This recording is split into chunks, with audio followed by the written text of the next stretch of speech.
to what we're calling tentatively Explorer's Guide to Thermia. It's my homebrew game.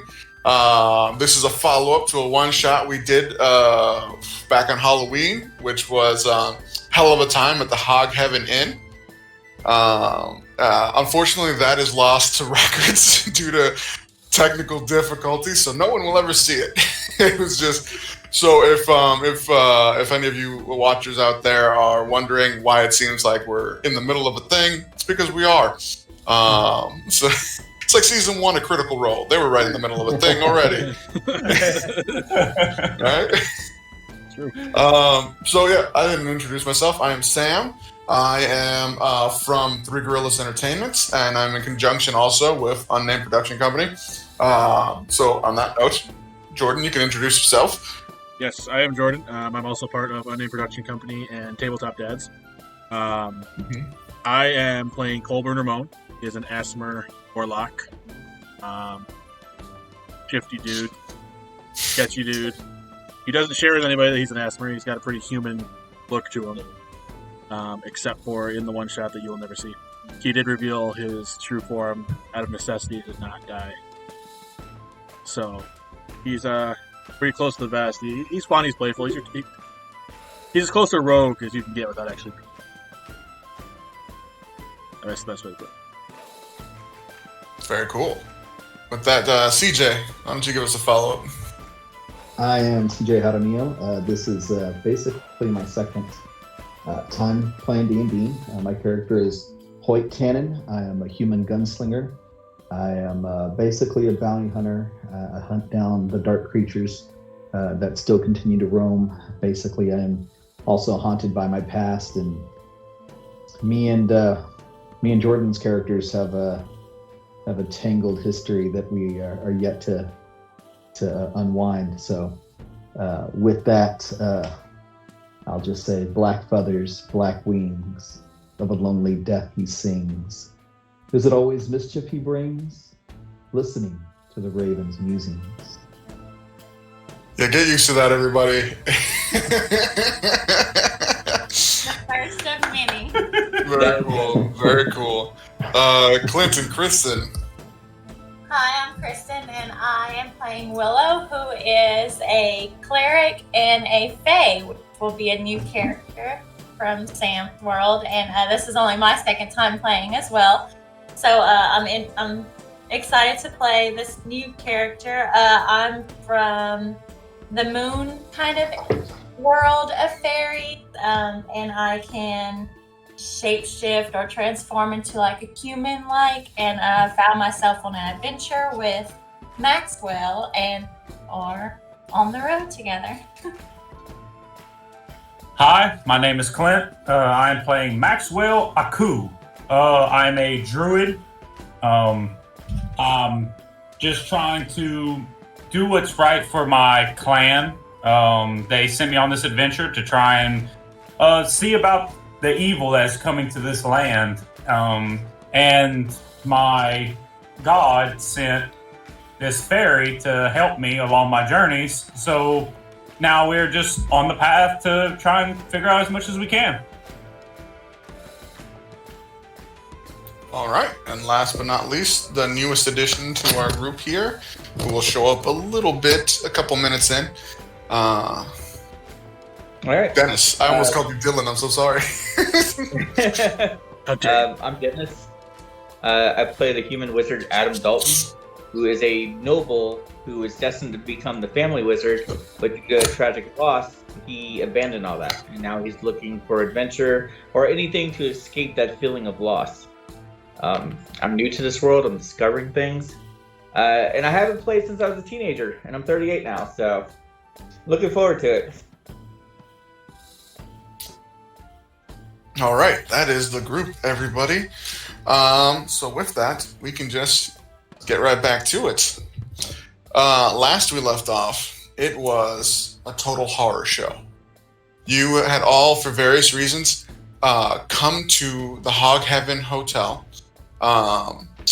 which is basically a hotel, like a bed and breakfast type hotel, in the middle of a forest. That basically is for all travelers of all kinds. It was four of you and a few other NPCs were all there trying to spend a nice evening out of the ice cold rain that was pouring down. But then it turned out that everything was a lie. The owner of the establishment was actually a hag that had killed the actual person she was impersonating and was trying to train the two younger girls there to become new hags. Everything devolved into blood and gore, but you all survived the night and you even managed to save a few people. I'm not going to go into much more detail than that because it was a very long session that went on till 3 a.m. My time. Yeah, I mean, we do have to say, Willow killed a little girl. Oh, Lord. I think two of them. They were turning into hags, and they had killed already. I think you meant the one that she didn't take No. to the bathroom. She let that one go by herself to the bathroom. No. Yeah. She let the hag twins take that one to the bathroom. Yeah, the hag twins did lie, and the little girl needed to go to the bathroom, and instead of you taking her, you're like, I'm guarding people, and the girls are like, we'll take her. You're like, sure. And that's when they revealed their true colors. It was red. That was their true color. Right. Yeah. True horror show, everybody. So now it is the next day. The rain has stopped. The ground is all wet. It is still like the end of fall. It's almost winter time, so there is a nice chill in the air. There isn't a frost or anything just yet. So there's not like ice over everything. But there's a lot of damage. The greenhouse that was on the side of this building has been completely smashed out. And all the plants and everything that were inside have wilted because of the cold air. The pigs are terrified in their pig pens. The horses that were in the stables I'm assuming, basically the horses in the stables have been affected by a curse, and they were rotting from the legs up, right? So they're on the mend currently. We have 2 people here who could do healing stuff. If we could say that you guys did a couple cure wounds and fix them up, if that's what you guys wanted to do. No. Yes. Just a horse. Well, I mean, you guys are literally days away from the nearest town, so maybe horses aren't a bad idea. You know. Well, I mean, there's nobody to buy them from, so there are horses, basically. Yeah. On that note, actually, You ride the pigs? they're big, but they're not that big. On that note, I will also say there was quite a lot of stuff left behind. Right, this was a fully established hotel. There was books. There were money. You know, you guys paid to be here, so everyone kind of like agreed. It's like, okay, we'll look around. We'll take the money we got that we paid. We'll take back our money, and you guys did all the work. You guys take whatever else you want. Right? No one else. All the money. He's taking all the. Would any of you disagree with this arrangement? No, we're splitting that money. Lovely. That's ours. In that case, you guys We're can. splitting everything in that building. I mean, we left blood and sweat and, bits of flesh in there. We're taking everything. You guys had an entire night to search, so I will just tell you what's in here. Let's see here. Here we go. You guys found the grand total of 2,700 copper pieces. That was on like one little chest. You found a total of 1,500 silver pieces. And in one specially hidden chest underneath the floorboards of the grandma's bed, a chest with 90 gold pieces. It's a tiny little chest, right? You also managed to find in her, most of the stuff you're finding in the grandma's room. You find a potion full of red liquid.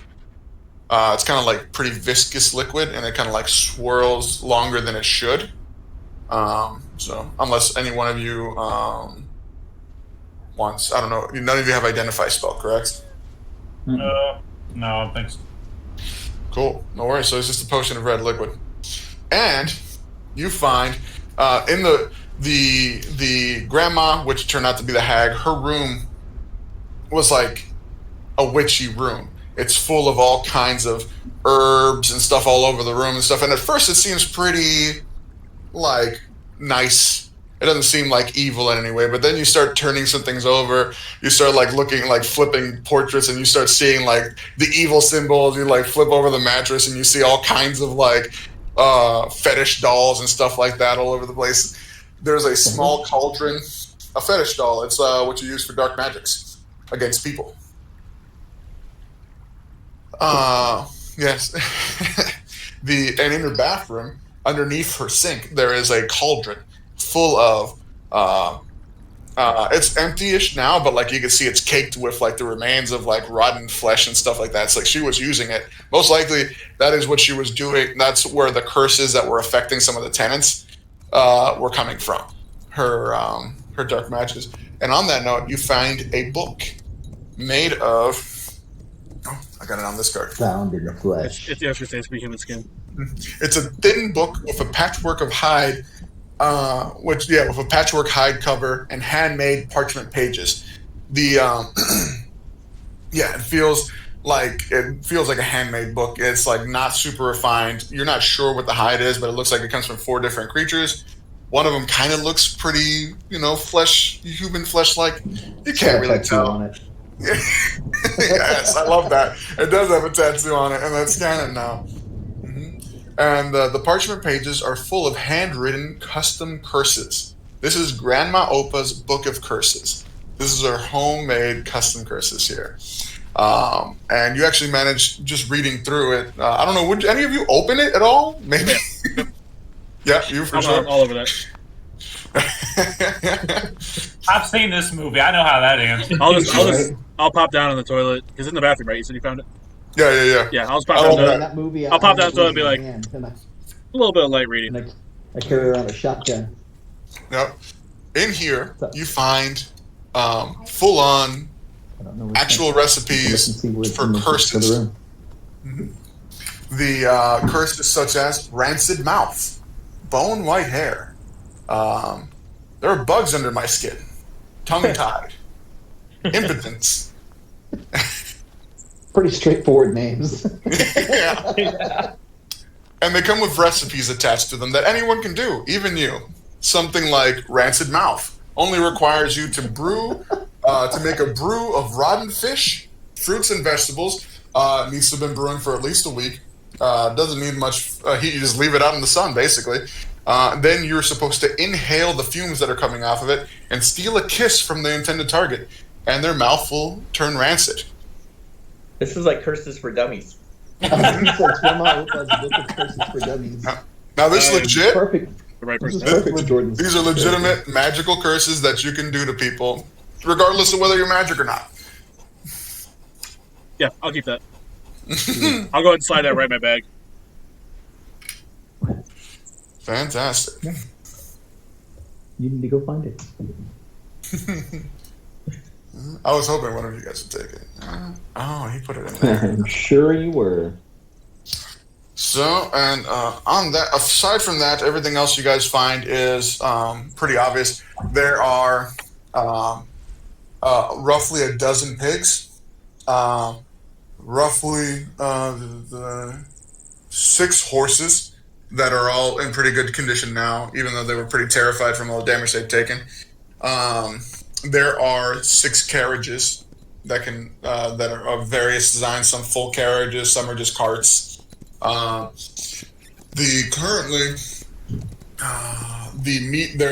an entire full wine cellar underneath the house itself, and next to it there's a meat locker with lots of hanging pork meat, basically. So yeah, if you guys want to stock up on food and drinks and stuff like that, you have full access to all kinds of stuff right now. And just outside, there is a small kind of ceremony going on as some of the other NPCs, the remaining living NPCs, I'm looking up their names. The Concordian fellow who has... the Concordian fellow who has the wraps around around one half of his face, Sanjo Takata. He's leading a ceremony to give the last rites over the other people who died last night. He dug the graves himself, and the parents of the two children are there along with the Zaijid gentleman and the Imalamakan woman, the supposedly newlywed couple. For all the new viewers, I'm so sorry for all the information I just threw at you that made no sense because you didn't watch the episode that we can't watch. But on that scene, that is when a slightly less than middle-aged man starts coming up the road. And this is what you're coming up to. You see a full-on funeral going on at what you were expecting to be a goddamn hotel. So why don't you go ahead and describe what it looks like as you approach, Dennis? I come up down the road. I see the funeral going on. It looks kind of freaky. I take a stop. I basically raise up my hand and say, "Hello there." Oh, there. Would any of you guys be outside at all at the event? Or Yeah, because I mean, I'm at the bar drinking. He's the bar drinking. My thought was, like, yeah, there's meat downstairs, but a fresher pig. So I was gonna go kill a pig. Wow, fair, cool. Yeah. So yeah, like you're like out there, you're getting your knife ready, and you see this new dude coming up, and he says hello there. I'll kind of pop up and be like, this will be fun to explain. So, we do for you? What happened here? Oh, well. What a story. Was going to kill a pig. And in the background, you hear the weeping of a full-grown man. And okay. No, you meant the funeral. That's right. Okay. No, that's some stuff went down last night, and people died. It was a pretty crappy situation. Needless to say, the inn is closed for renovations. Right? That's unfortunate, but it sounds fun. It wasn't. Yeah. Seems like I missed a lot. Yeah, you should be happy you did. So, are those your horses over there? Yeah, it looks like it. Yes. Can I buy one off of you? I need a horse. I'm trying to get somewhere. I'm tired of walking. I mean, these are pretty special horses. I use them to work around the place, the land a little bit. But yeah, I suppose I could sell one. I don't believe you really use them, sir. I think you just acquired them. No. All right, I come stumbling out of the bar. I come stumbling out of the hotel. Rum in one hand. A bird with a broken wing met another with a broken heart. Together they learn to sing. What goes on, my friend? That's when Colburn is like, "This is absolutely perfect." Is your friend drunk?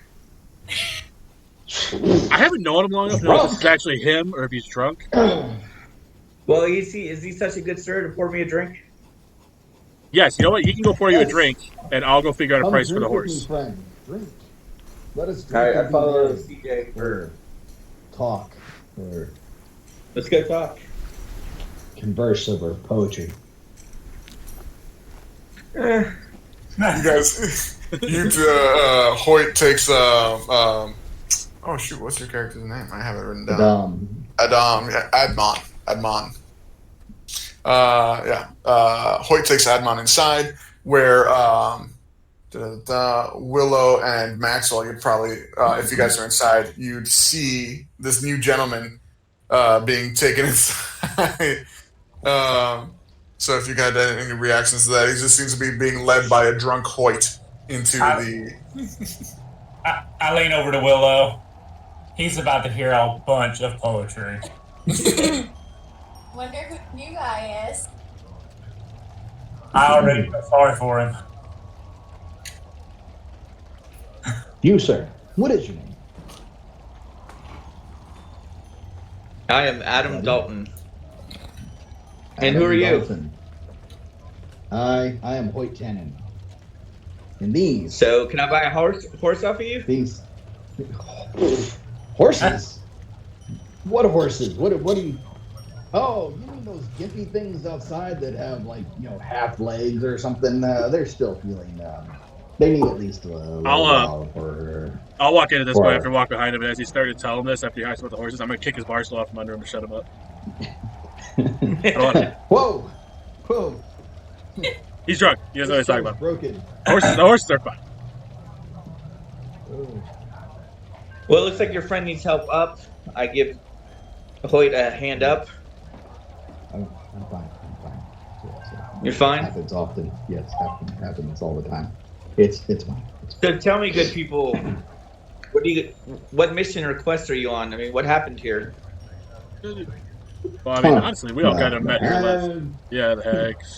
The Madam Ava, she's in half. I mean, the kids, the blood. Did you say a hag? No. She's in half. There was a hag, but she was in half. Yeah. Actually, now that you see that, you will now notice there's blood literally smeared across the floor, like from someone like losing a massive amount of blood from potentially from losing a leg. You don't have to do that part, but there's like literally like a blood stain on the floor that just like dragged. He'll point it out too, like Colburn will point out. He's like, yeah, I think she was. No, she was this one. And he points to one of the blood streaks over here. That was the half. This one was a hag. I don't remember what the hell were. There's a lot of these. We'll never find her legs. Well, it looks like a lot of fun. I mean, poke a dead body with my quarterstaff. I think it was. We saved half of her. What more? No, that's good. No, we didn't. We saved half of her. Yeah, but then the hag ate the other half. Would you, by chance, in need of a wizard? Hey, you like rum? I do like rum, and I come fairly cheap. You can join. All right. I like that first part. That second part creeped me out, but we'll take the first part. I am just a noble soul looking for fun adventure. Come to the right place, because none of us know anything about each other, so you'll fit right in. Well, I don't know you, you don't know me. Let's learn one another and see what bees. See, I can run. Smell very noble. No, I probably don't smell like a pig trough that you're used to. Touche. Are there any other members of your party around here? Well, like I said, we're not really a party yet, but there was a. Boy, what was his name? Yeah, he took off all his clothes and went and stuffed the pigs. Yeah, I'm good. I'm good. Excuse me. What? And he had a fairy friend with him too. Wasn't that the wolfy dude? Yeah. He transformed into a wolf. It was trippy. Max. Max is good. Max. We'll call him Max. Max. Willow. I remember her name. Willow. Introduce me?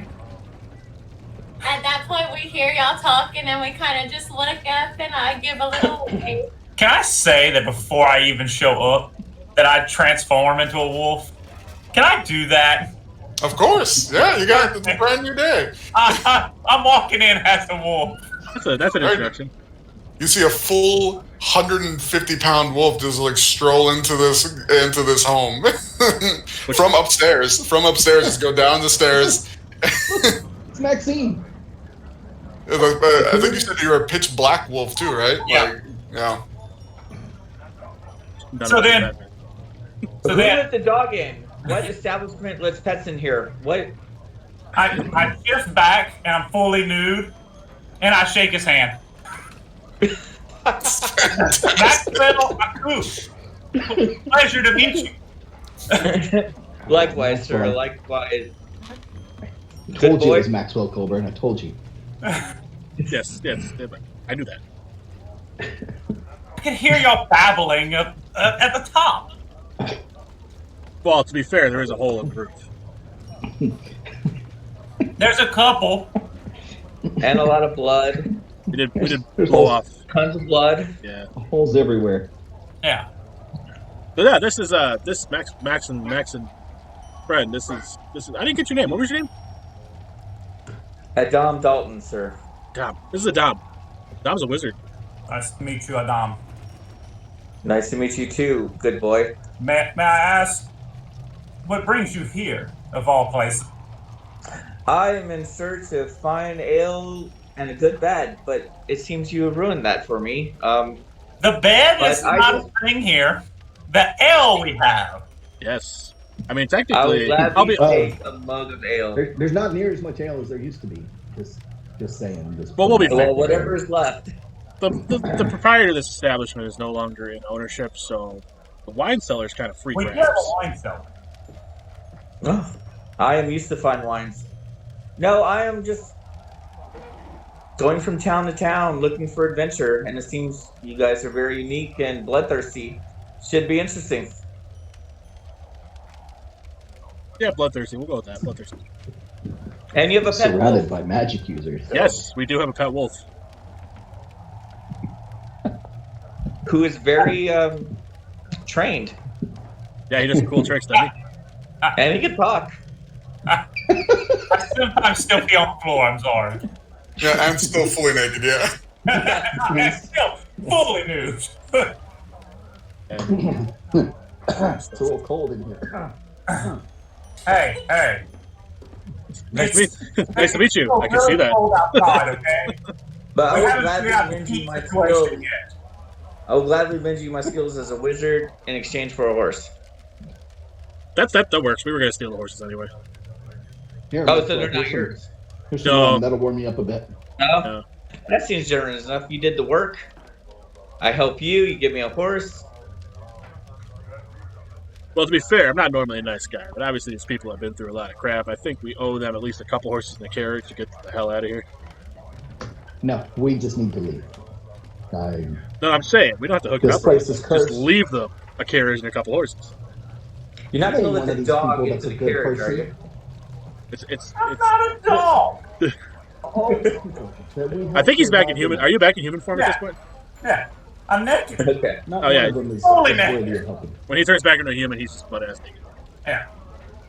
Willow has all my Yeah, stuff. I'll walk over to him and say, "Here, Maxwell, throw on some clothes. Stop making everybody so uncomfortable." Thank you, madame. At this point, the front door opens up and Sanjo comes in. He's like a 5'8", like 50-ish-year-old man, clearly from Concordia, which is like an isolated nation. So it's kind of hard to you don't see too many of people from there out, in the other countries. But he comes in and he's just like, "All right, guys, okay, yeah. Can you just turn around? Yeah, thank you. Still not a great view from behind. All right. Yeah. Stay in the front and in the back. I finished giving the rights. Still got my tail.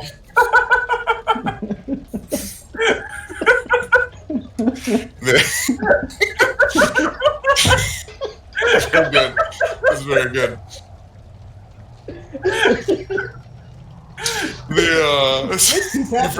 You forgot about the tail when you were Yeah. pulling up your pants. You're like, oh, no. Oh. I think you did that on purpose. It's not his tail. This is going to be a source of a lot of jokes. I'm going to use this as often as I can. Yeah. But Sanjo kind of just like turns to you guys, and just is like, yeah, I've been talking to the folks, and the Odawas, the Euphemian couple that lost the kids. They want to go back to Euphemia, and they want me to take them, to make sure they make it there safely, so that the gentleman can turn himself in. So I'm going to do that. I don't know, the Saman and Mosi, the Zaijid guy and the Imalamakan chick, they're still arguing about some, their marital status, I guess. So I don't know if you guys want to get involved in any of that. But yeah, I'm going to head to Euphemia's with those two guys, with the other people. I talked to him. They don't need any horses. He seems a bit penitent. He seems like he just wants to walk the whole way. I'm sure he's not in a hurry to turn himself in.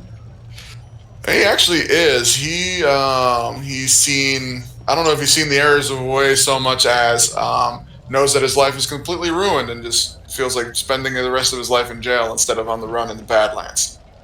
And at least then his wife gets a payout. Didn't they lose both their kids? They did. Their kids. Yeah. Yeah. So they're gonna go back, and at least then the wife will get a payout on the sale of the business that gets brought down under. So at least she'll have something to live off of. So I'm gonna help him with that. I hear Euphemia's nice this time of year. Yeah, actually, yeah, I heard that too. So it's been a while since I've been in Euphemia. So it should be good. Food's good too. Love Euphemia food. I don't have any plans. I don't know about you guys. We could go to Euphemia. I will go wherever the road leads me. Colburn, I'll be following you for a little while. You and I have some talking to do still. Me and Willow do not have a set place we are looking for. So sure, we'll go along for the journey. Okay, that's cool. He like looks outside.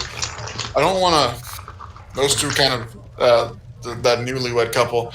They've been arguing a lot. I'm kind of afraid of what's going to happen. Let me see if they want to see if we can do anything to fix that because that was a pretty shitty situation. I don't know if you heard, but like he full on lied my about. Bowie knife. Is he drunk? Hey, go ask him what they Maybe. want. Go figure out the couple. Yeah, sure. Cool. He goes outside and goes to talk. He walks away. I'll just grab up his shoulder. You gotta pull it together. I follow outside You go outside and what? I'm sorry. and listen. Oh, interesting. If that's the case, you can clearly see Sanjo's out there. He's trying to like mediate between. It's a Zygid man. He's a little bit shorter. Seems to be kind of like crestfallen. He's like looking at the floor a lot, like he knows he's in the wrong. And a taller, broader lady. She's Imalamakan, so you know she comes from the mountains over here nearby, and you can see her just yelling, just angrily yelling at him. And it's like, oh, I don't even have a place to live anymore. My mom completely disowned me because I chose to marry you because I thought I was in love with you. You lied to me this whole time. I can't believe it. And you still didn't get the money you wanted. And you just see him just like nodding and saying, I know I shouldn't have lied to you. So sorry, but I was just desperate. I managed to escape from my slavers, and I still have family there. I needed money, and that was the only way I could do it legally, was to marry. I'm so sorry. And she's just angry, yelling at him, but Sanjo's trying to like, calm him down, and basically is wondering what they want to do. They kind of come to first things first, like we need to cancel this marriage. All right, I need this annulled. I need to go home and beg for my mom to get my title back so that I can have a place to live. And the other guy, Saman, is like, well, I guess I have to go with you so that we can annul it together. We both have to be present. And then I gotta go to Zygid and try to get my family out of there. Is there anything? And they both look at you as like, we don't have a lot of means left, obviously. Is there something we can do? It's like, okay, well, let me go see. I'll talk to the folks that seem to be like, in charge of everything. You guys just try not to kill each other. So they go separate ways. And Sanjo comes back, and looks at you and just shakes his head. Bad first day to come back. I'll have to come back to show up here. Sorry, brother. And he pats you on the shoulder and he goes inside to go talk to the group. And he sighs. He's just like, oh, okay. They want to go the opposite way. They want to go to Imalamaka, the mountains. That's not too far to get the marriage annulled. And then apparently that dude needs to go to Zaiji to rescue his family from enslavement. So that's, I don't know. I'm not big on going to Zaiji. I may or may not have a record. So I'm not super keen on going over there. Not super keen on listening to that the entire ride out there either. It is rather Slavery's boring. illegal, right? What's that? So slavery's illegal? No, that's an interesting question. It is pretty much every country is against it except for Zaiji. And Zaiji, it's like you don't they don't do slavery like as in they just capture people or anything like that. There are everyone would know this, like it's just basic history. It used to be Zaiji used to be just a bunch of disparate clans fighting each other over desert land, right? Until finally one clan got big enough and bad enough to take over all the rest. And but the basically the 5 clans that held out the longest and didn't give up, instead of being completely slaughtered, they've got enslaved. So it's like a generational thing. So it's not like they pick up slaves wherever they go. It's just, you know, if you're born from this family, you're going to be a slave, unfortunately. And it looks like he's from one of those clans, and he managed to escape, but he couldn't get his family with him. All right, I walk Sounds back like there's into no the money inn with in the others. You walk in. That's fair. The lady seems like she's from money. She might be able to pay you for getting her there. Bounties are what I need. You guys kind of like talk for a little bit. You're going back and forth. At this point, the lady, Mosi, comes in. She just like barges in, like real upset. Goes to the bar, grabs a bottle, starts drinking. She's youngish. She's like maybe mid-20s, rather tall. She's like nearly 6 foot tall.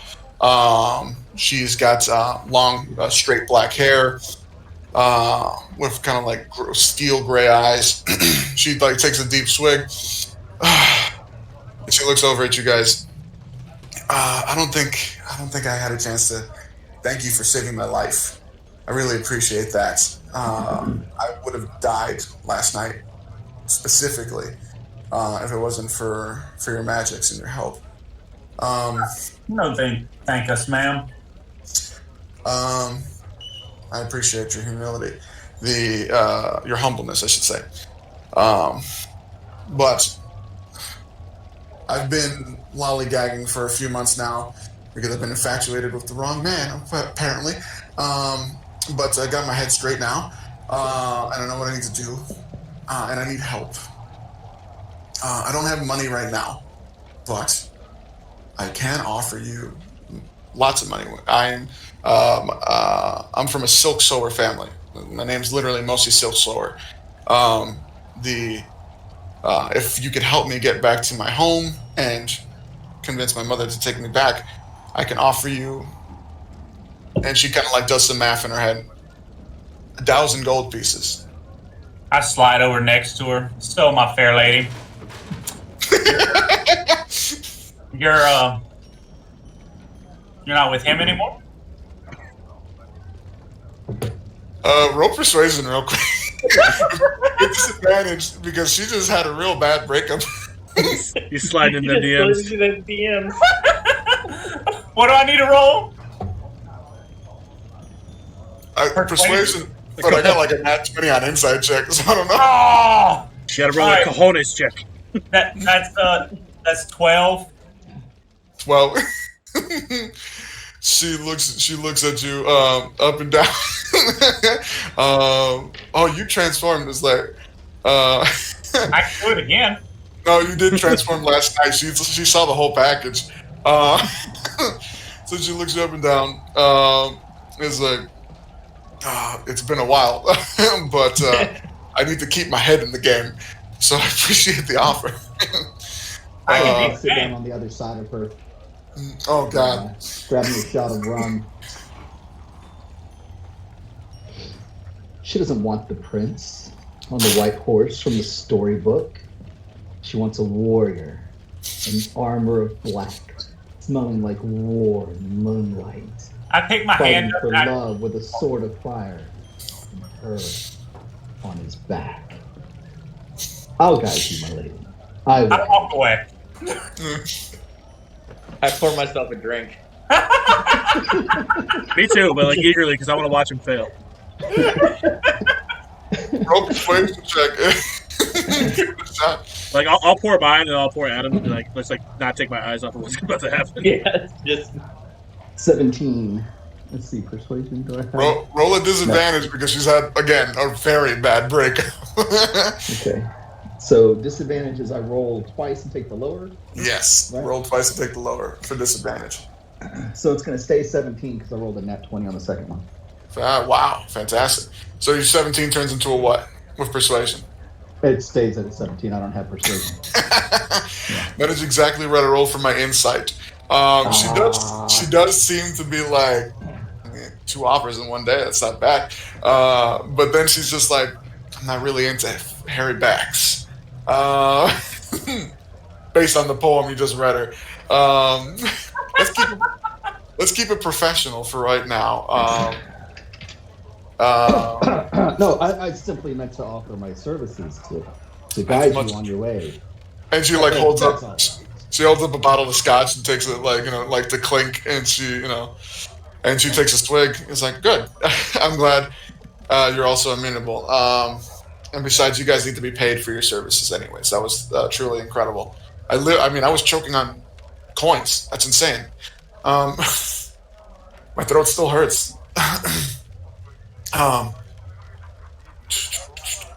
Okay. I think we need to take the douchebag with us, because I need him to annul the marriage. But is there any way we I can? promise he won't change into a wolf again. Oh, you meant the other guy.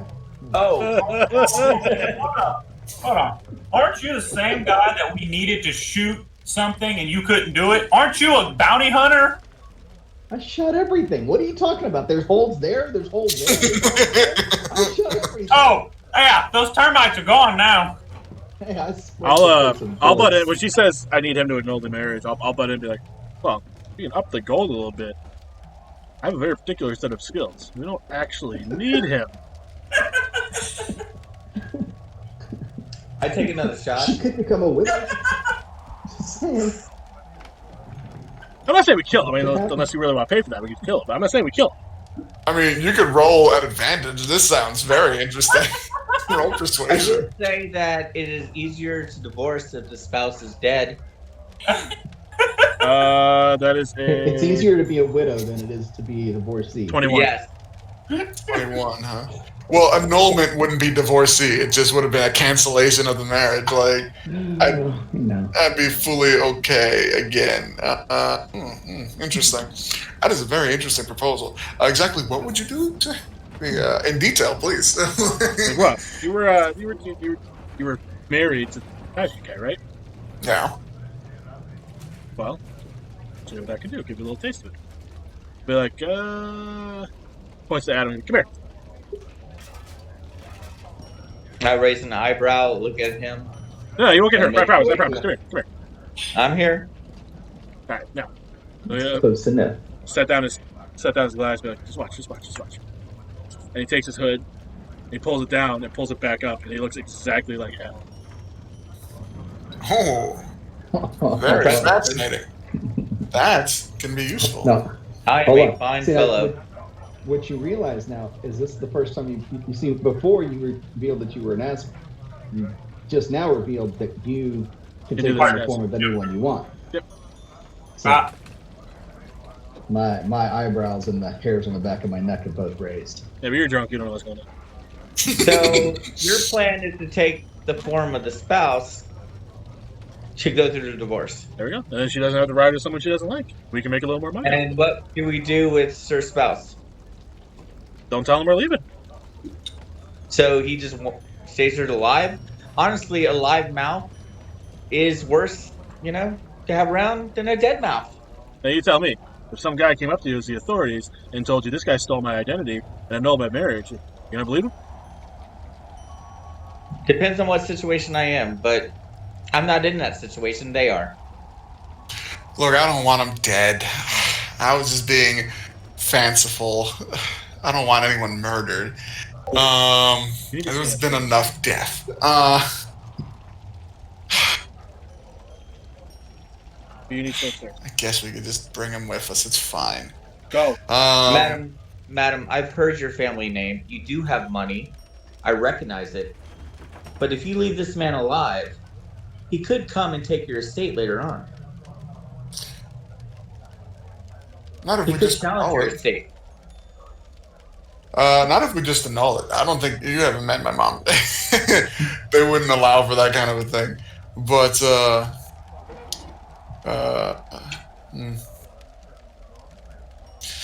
okay. The Well, I guess choice we'll have is to talk yours. to him. I leave you the decision. I turn around and grab another shot, and I'm at the bar. He's already drunk. He's been here 10 minutes. We're all gonna be so drunk, the three of us. Okay. I need to carry as much rum with me as I can. Someone else has to drive the carriage. All right. So, if that's The the dog. case, the dogs. If that's the case, okay. Sanjo kind of hears the whole thing. It's like, okay, cool. Looks like we gotta set up 2 carriages. Well, 1 carriage. My guy doesn't want a carriage. I'm getting a horse though. Fuck that. I'm not walking the whole way. Let me grab Saman and fill him in, and I guess we could talk to him and make sure he understands that, this is what's gonna happen. He's gonna get the marriage annulled, period. Right? And then, the lady, Mosi nods her head. Yeah, that's what I want. Okay. And so he's like, okay. Mosi goes back upstairs. She starts packing her shit. And Saman gets brought in. He's still kind of like sheepish and crestfallen. I was like, hi.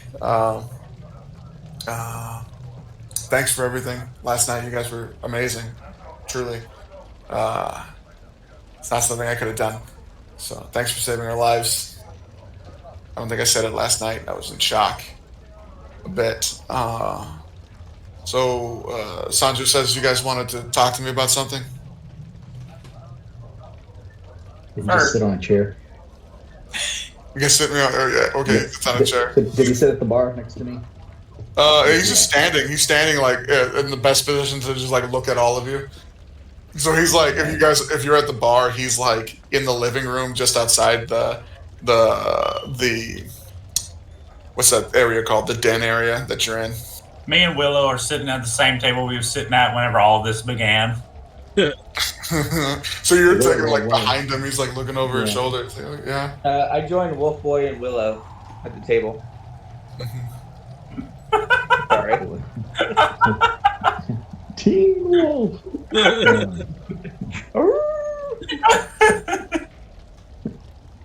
I look over at him.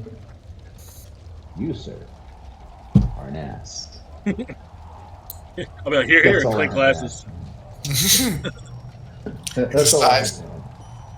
It's like, yeah, I wasn't being particularly nice. I'm in a pretty bad situation. So, I did what I had to do, but it was the wrong thing to do. I shouldn't have done it. I know Your that. family members are still slaves. Yeah, they are. How many? How many? I got it's my wife, my father, my 3 children. This is my direct family. You, sir, are a piece of dung. You should die. That's right, new guy. Calm down, all right? Jesus. I don't know. I don't even know who you are. What was that about? Easy. Isn't this the guy who got here 20 minutes ago? Is he drunk? Like, Yeah, a little bit. Like, listen, okay. he's not wrong. You need to say it, but he's not wrong. But we can do what we can. If the money's right to help your family. We'll at least get you back to society after you do the right thing and annul this marriage. Definitely, I'll do that. I want to do what's right for Mosi. I messed up her life enough. I'll do it. I'll beg her mother to give her title back if that's what I have to do. It's fine. That's probably not the best option. That's probably not. She's a very mean woman. I was terrified. Truth be told, there's probably not many rules that most of us here wouldn't have broken for family. We're not the most pristine people.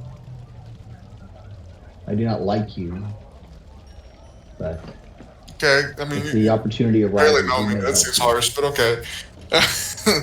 Appreciate that. More. All I can judge you off of is what I've seen. I don't know your personal life, but what I've seen is distasteful. I did have a question. You guys, are you like a group? Are you like adventurers, or like I guess they're called rangers here? By the way, out of character, rangers are like a guild of people who are like professionals that like take specialties like dungeon delving, archaeology, stuff like that. So they're like professional adventurers, basically. So are you guys like a group of rangers or something like that? Is that Honestly, before last night, I didn't know these people other than Willow here. I still don't really know them. okay? We came here to sleep to continue on our journeys. I came here for the bacon. It's, You're simply a bunch of hag tramplers. No, don't do that. Speak for yourself. Don't start throwing names out here. Don't do that. Not the hags. That's all we did last night is trample hags.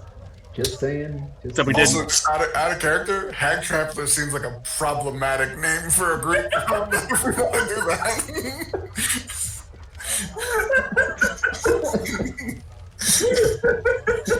I don't even know these a-holes. Title of episode. Adam's like, at that point, I'm gonna leave. Well, actually, since we're alone in here, I mean, I don't know this guy, but I don't have a lot of money. I don't have any, right? But Shocker. yeah, rude, but okay. We've all got this established now. You have no money. You're poor. Okay, fine. But I mean, I was a slave, so duh, I wouldn't have money. Technically, I still am. It's not like yeah. So you're saying there might be a reward for returning me? From your master? Hey, sounds like a bounty to I mean, me. you guys really want to be those people?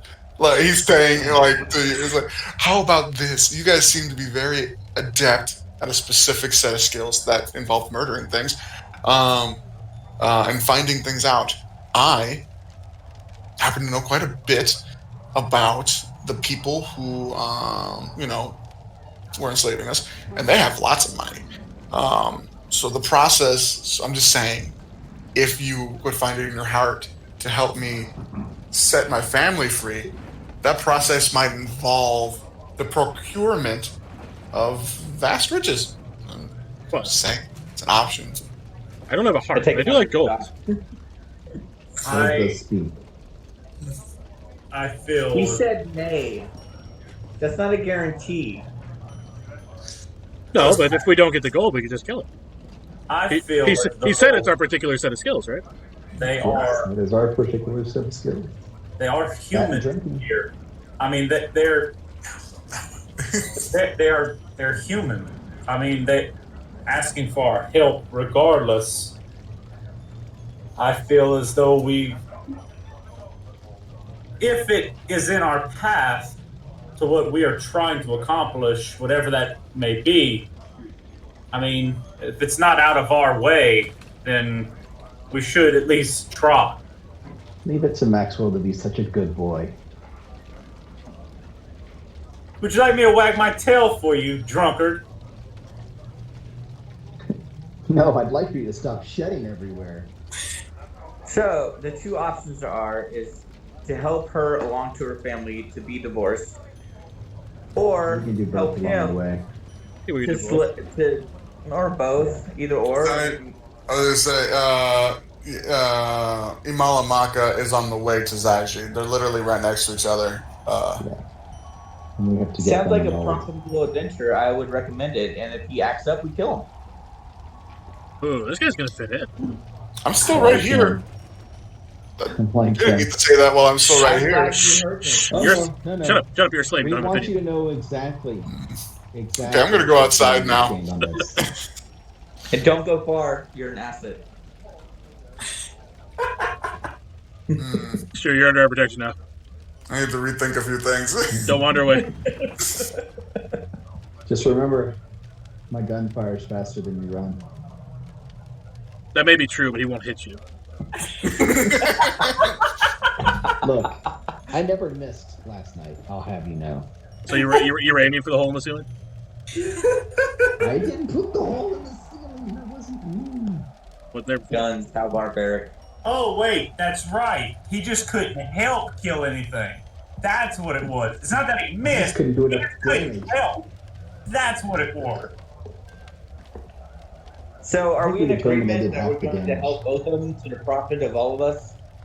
Yeah, it sounds like it. Profit's good. All right. So, one I'm of in it us. for the Is there a profit. carriage around here? I think there's a couple covered ones in the back. We hooked one up to a couple horses. And... Yes, we have a couple carriages in the back. We're gonna have to heal the horses, though.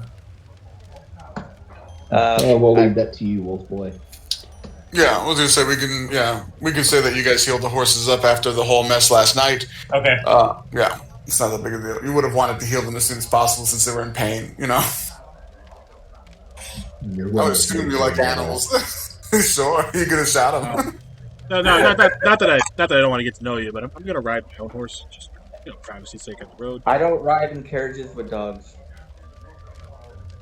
He's not a dog right now. I'm not a So, dog. right now.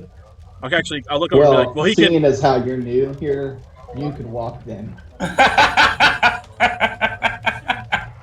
I will ride with my good boy.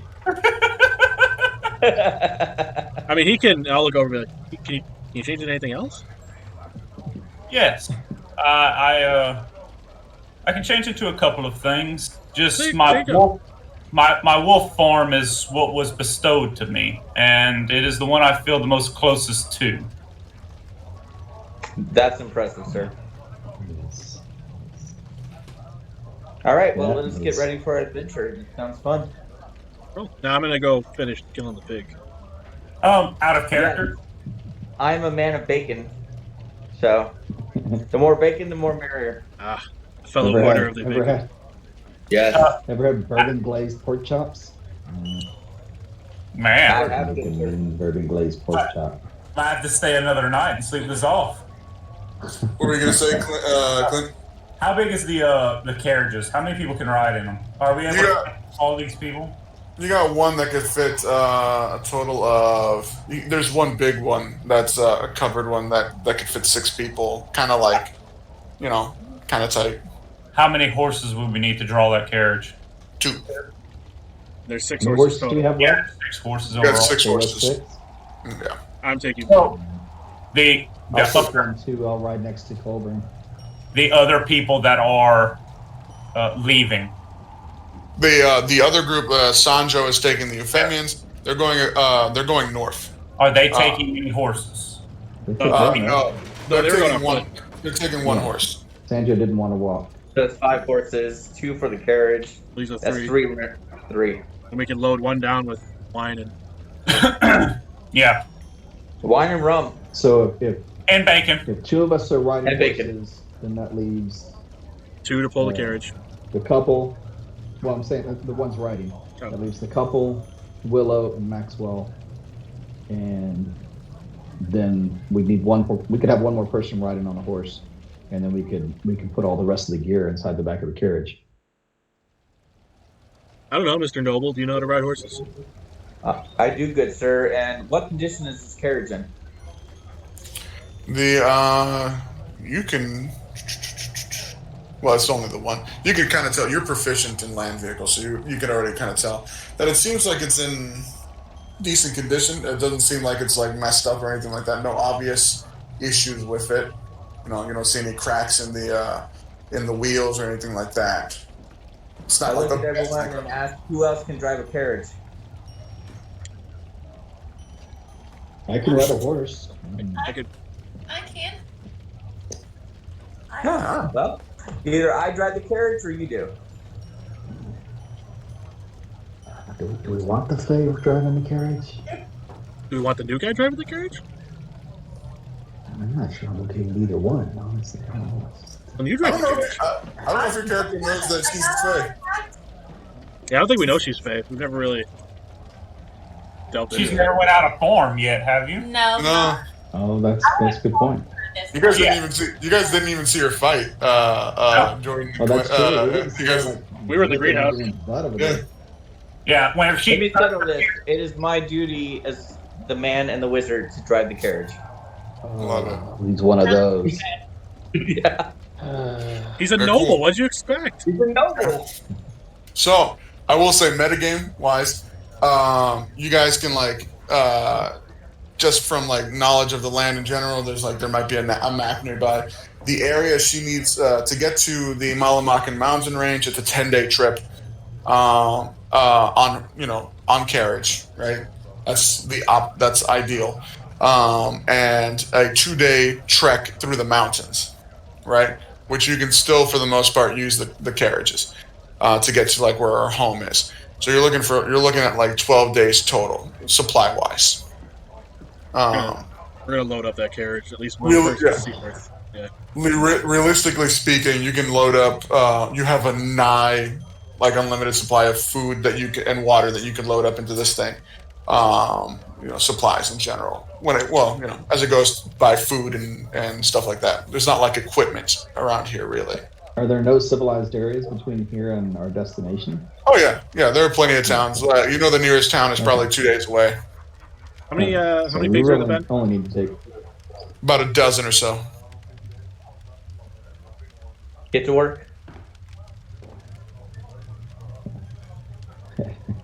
We slaughtering pigs. No, we're gonna take all the stuff to the meat Get locker. slaughtering pigs. I'm just saying before I leave, I'm gonna tell Hoyt and be like, "But here's something funny." Hoping he's still drunk enough to want to hear something funny. Yeah, good. Okay. I like So- to laugh. Can you make it rhyme though? No, I can't do that. So they're gonna get a kick out of this, ready? So there's 13 of these. There's 12. 12 of these pigs. I label them 1 through 13, but I left out number 12. So they're gonna be wondering. I'm gonna go horse the carriage. They're gonna be wondering where the 12th pig is. You are evil. I like that. I like that. How much time do you think they'll spend looking for the 12th pig? Because they think there's Let's send 13. Noble. They think there's 13. Let's send Adam to look for him. I'm lashing the carriage to the horses. Yes, just like you did the beds. Ooh, that's too deep of an inside joke. Really?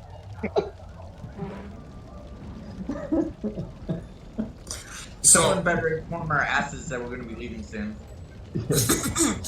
All right. So you're setting up that supply-wise. How many days worth of food and drink are you guys bringing? What'd you say, it We're was 12? 2 days out from the next town. I would say we probably should take 5 at least. 5 days supply in case something happens. Oh, I was gonna say between we now take the full 12 days in case we can't stop the next town because something happens. and then. There's got to be several towns between. I need to find a shop. I need more materials for bullets. Okay. Out of character, am I crafting my own bullets, or am I going to be able to buy this?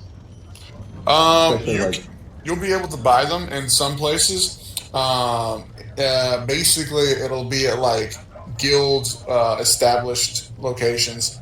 How are you since going to you're feel about like crafting special bullets and stuff? I love the idea. You just let me know what kind of bullet you want to make, and we can figure something out. Especially considering you got that feat now. You're right. So, and I'll just let you know what you might need to craft that if you have an idea for something. Okay. All right. As for stopping and stuff like that,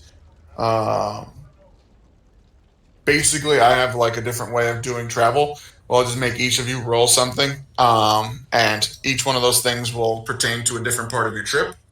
And incidental stuff like that, like stopping to get like food and stuff like that, shouldn't be an issue unless you guys were in like really bad terrain. Currently, you're on a road in a civilized nation, so like you shouldn't have any issues for that kind of thing, unless you got real bad.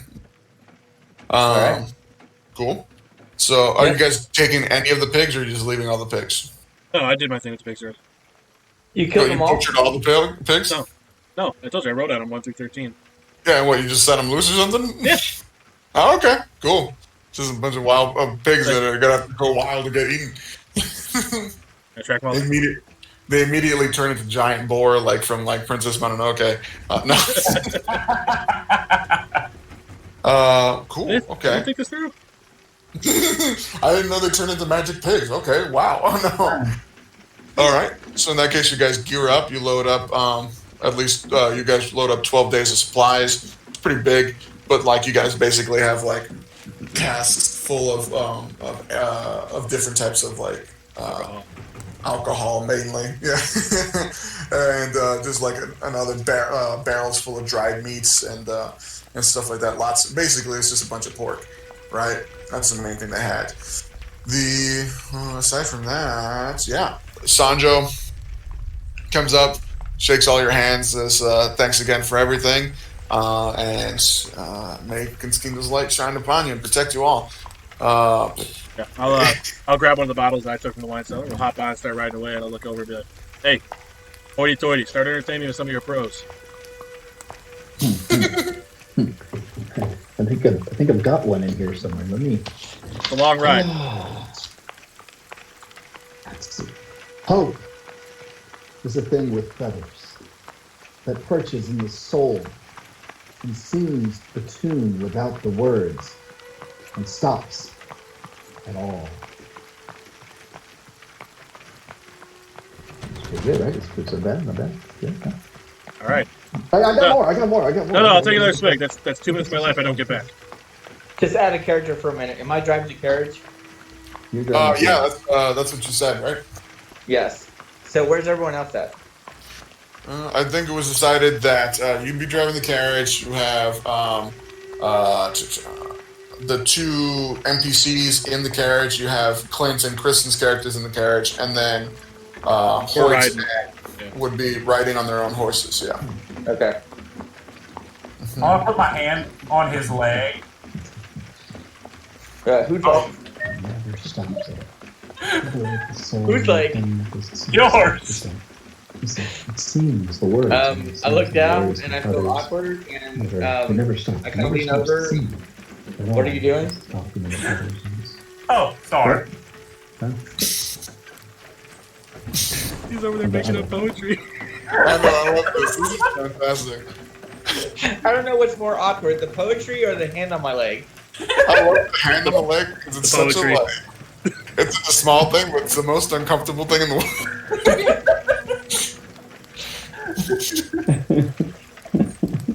I soundly hope he's been triggered for fleas. Oh my god. Not lately. Not lately. I don't have all my shots either. Not great. I'm not quite potty trained either. Alright, so we got 2 on horses and all of us on carriages. Yeah, the rest of you on the carriage, yeah. Right, so real quick, since you guys have officially hit the road, I have basically 5 categories for this trip. One is weather, one is road conditions, one is transport issues, and like stuff that could happen to your vehicle. One is monster encounters, and one is human encounters, right? That's 5, that's for each of you. So each of you will roll 1d20, right? And let's do it in order, and I'll keep track here. Who wants to roll for weather? I'll roll for weather. We know what kind of roll. Or she will. This is straight D20. Yeah, straight d20, just full on luck, because you guys have no say over the whims of nature and whatnot. So, all right, Dennis, go ahead and roll a d20. What you I got? was gonna let her. She wanted to. Oh, Kristen, sure. Okay. Oh, Don't screw us over. 4. 4. I should have Lovely. let you know. Oh God. It's about to be raining hail and brimstone, just. It's raining owl bears. Hey, that's perfect poetry weather, okay? All right, road conditions. Who wants to roll for road conditions? I'll I roll will. road conditions. All right, never mind. You will. I'll take road conditions. New guy goes last. 6. Deal. 6. 6 for road conditions. Okay. Next up is transport issues. That's a good one for Dennis. That's a good one for Dennis. Dennis, He's driving. He's driving. I Yeah. like that. Yeah. All right. Come on, man. Let's see that nat 20. 16. Hey! Yeah, 16. 16. Nice. New guy left. New guy luck, yeah. I'll do monsters. Monster, go ahead. Oh God. The monster do the monsters. 6. Oh God. Yo, you guys are rolling much worse than I anticipated. Oh no! Great. All right. Am I the only one that rolled good? All right, last up is human encounters. That leaves Clint. Go Pretty ahead. much. Oh, there you go, buddy. Come on, 14. Clint. A nat Four. 1. A nat 1. We just encountered a hag again. Oh my God. She comes back. Yo, man, that was not on my list, but like, if shit, all right, I need to do that. No. She comes at you in the night. Just dragged away. She left me with 3 hit points. It was rough. I threw a whole like flower bed thing at you. Yeah. Hacks are strong, guys. But it helped if we had some iron bullets. Yeah, what a. Or incendiary rounds. All right, let's see here. Incendiary rounds. He's pushing Fireball. Oh my. All right. So how we do? So on that note, let me look at. I made like a whole thing at, because I had lots of time at work today. So you guys set off on your trip. It's it's slated for 12 days, and the weather had cleared up for the most part because last night, the night before you left, it was pouring down rain, ice cold, and you thought it's like, okay, well, it's getting colder. You were expecting it to maybe snow or something like that. Well, a day or so into the trip, looks like weather turned on you again. The overcast sky, you looked like it was in between, like it might like clear up or not, but then all of a sudden it got dark, and that ice cold rain starts again. And but instead, now this time it gets a little even colder, and the rain starts to turn into hail, and it is just brutalizing you guys, and it seems to last forever. And unfortunately, due to the fact that you guys had to hunker down, protect the horses, protect the carriage, protect yourselves, because this is an actual dangerous thing, you guys end up losing 2 days of travel. Right? Yes. But the road's good, right? Next to those road conditions. So the rain, so that hail, it was pelting you guys crazy, and then eventually, it started clearing up a little bit, and you guys found it was safe enough to start going. This was like maybe you guys hunkered down in a town for a little bit, did a little bit of trading, got your food situation set up again. But then when on your way out, you found that the roads, due to all the rain and the hail, had now been turned muddy and very hard to traverse. Even despite the horses they're not mudding horses, so they're like, it's hard to keep them on track. You were getting stuck in ruts. You guys had to spend time digging it out of the ruts again, just pushing the carriage to get it situated, and you lose another day, right? Been on the road for 3 days and gone nowhere. Basically. Excuse me. Really her drive. Despite all these issues, though, the carriage itself, yes, you got a 16 on that one, is actually incredibly well maintained. Seems like whoever owned it before had done a good job oiling everything, keeping all the iron struts that keep everything in place secure and not rusted. And Adam is particularly good at keeping it that way, doing whatever little maintenance he can between the hail and the mud and whatnot. And it makes it a little bit easier once you get past the muddy roads. You pick up some speed, you make up some time, you gain a day, right? Nice. You're welcome. Over the grand total there. Oh shoot, what am I doing? This is just the first part. So it's actually 2. This is for the first 10-day section. Where are we? So, was there anything in particular you would have picked up in that town, Hoyt? Because you said you wanted something in particular. What were you looking for? Yeah, I was looking to make 2 types of ammo. Okay. Actually, 3 types of ammo: incendiary rounds, and what's this one? Oh, the steel bullets and shrapnel bullets. Steel bullets. Shrapnel bullets.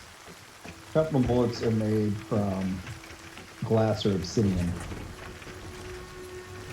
Okay. and tied together with pieces of metal. So in total, for the cost of materials to create these things, basically getting 20 pieces of ammunition for each of these types, right, Mhm.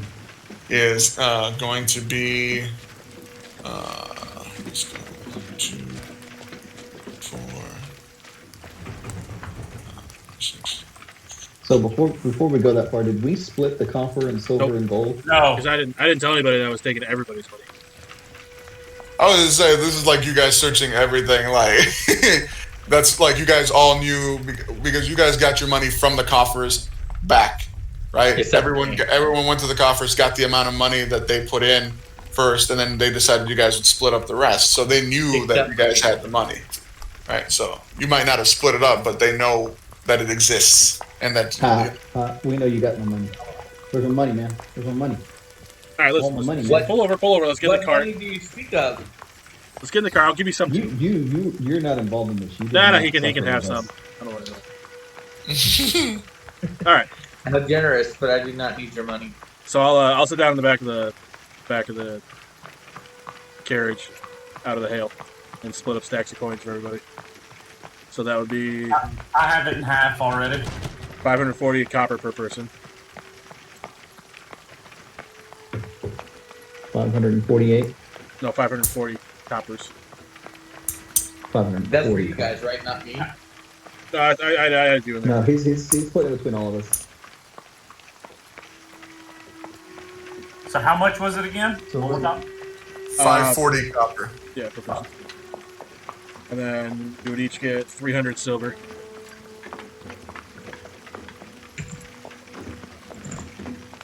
Not 301. And the gold pieces. 18 gold. So it was 28 gold. Okay, sorry, Sam. Go ahead. No I worries. know what I need to subtract from my. It would cost a total of 10 gold pieces, materials. So I'm down to 18. I'm sorry. How much silver? How much gold? 18 gold. No, Silver. silver. Oh, 300. And the copper? 540. And I'm going to keep the potion. Which you have no idea what it does. Nope. Great. I So love if we have enough rum, we'll figure it out. Might just grab it back. Just grab some round. While So how we're in many- town, I want to renew my spell components.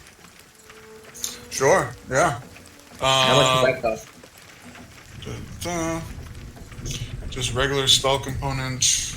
I believe it's 1 gold. It might be 10. I'm not done with deck here. I have 43 gold. I renew my spell components. That's 25 gold, right? Yep. Right, so at least So you have it's- 18, just like me. So you have a spell components pouch, which will allow you to cast anything with a components that doesn't have a specific cost attributed to it. Okay. So, like if you see a spell that says like a gem that costs 25 GP, you need to actually have a gem that costs 25 Right. GP. Right. All The right, components so pouch will cover you for everything else. I'm good. how much ammo did I craft, or do I just have the components to craft? You bought the components enough and to get 20 pieces of ammunition for each of the 3, and it costs you 10 gold pieces in materials and a total technically a total of 1 full day to craft all that stuff, which we can say you've done over the trip during the downtimes. Like 4 hours, like 2 hours a night for X amount of nights. Right.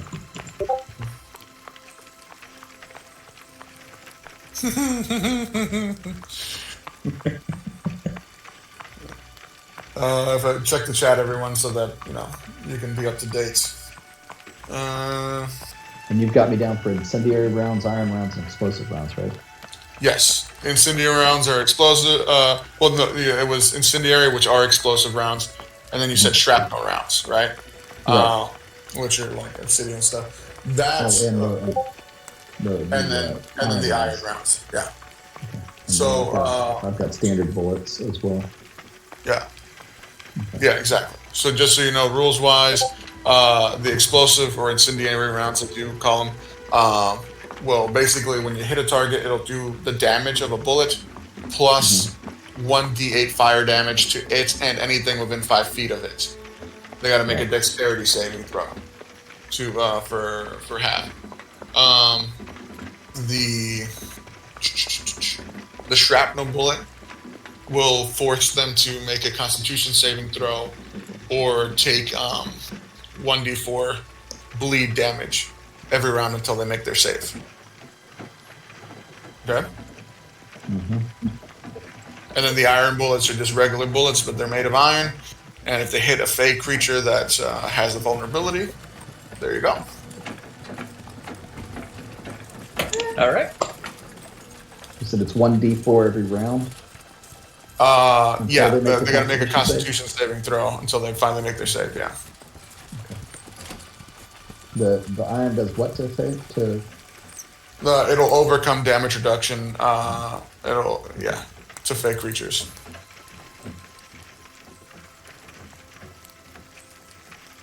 All right. On that note, so you guys have been traveling for quite a few days now. So this is probably, bless you.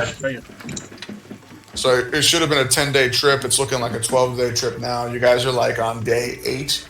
At this point, you guys have, you spent 8 days together so far, overcoming a bunch of different types of adversity, natural and road problems and whatnot.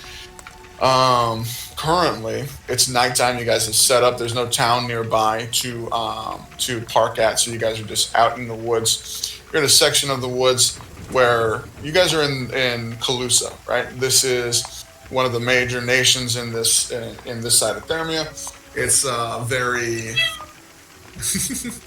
it's very nature focused. It's very forest heavy. They don't do a lot when they build their cities. They build them inside the forest itself, and this is so they don't try to like trim them back too much.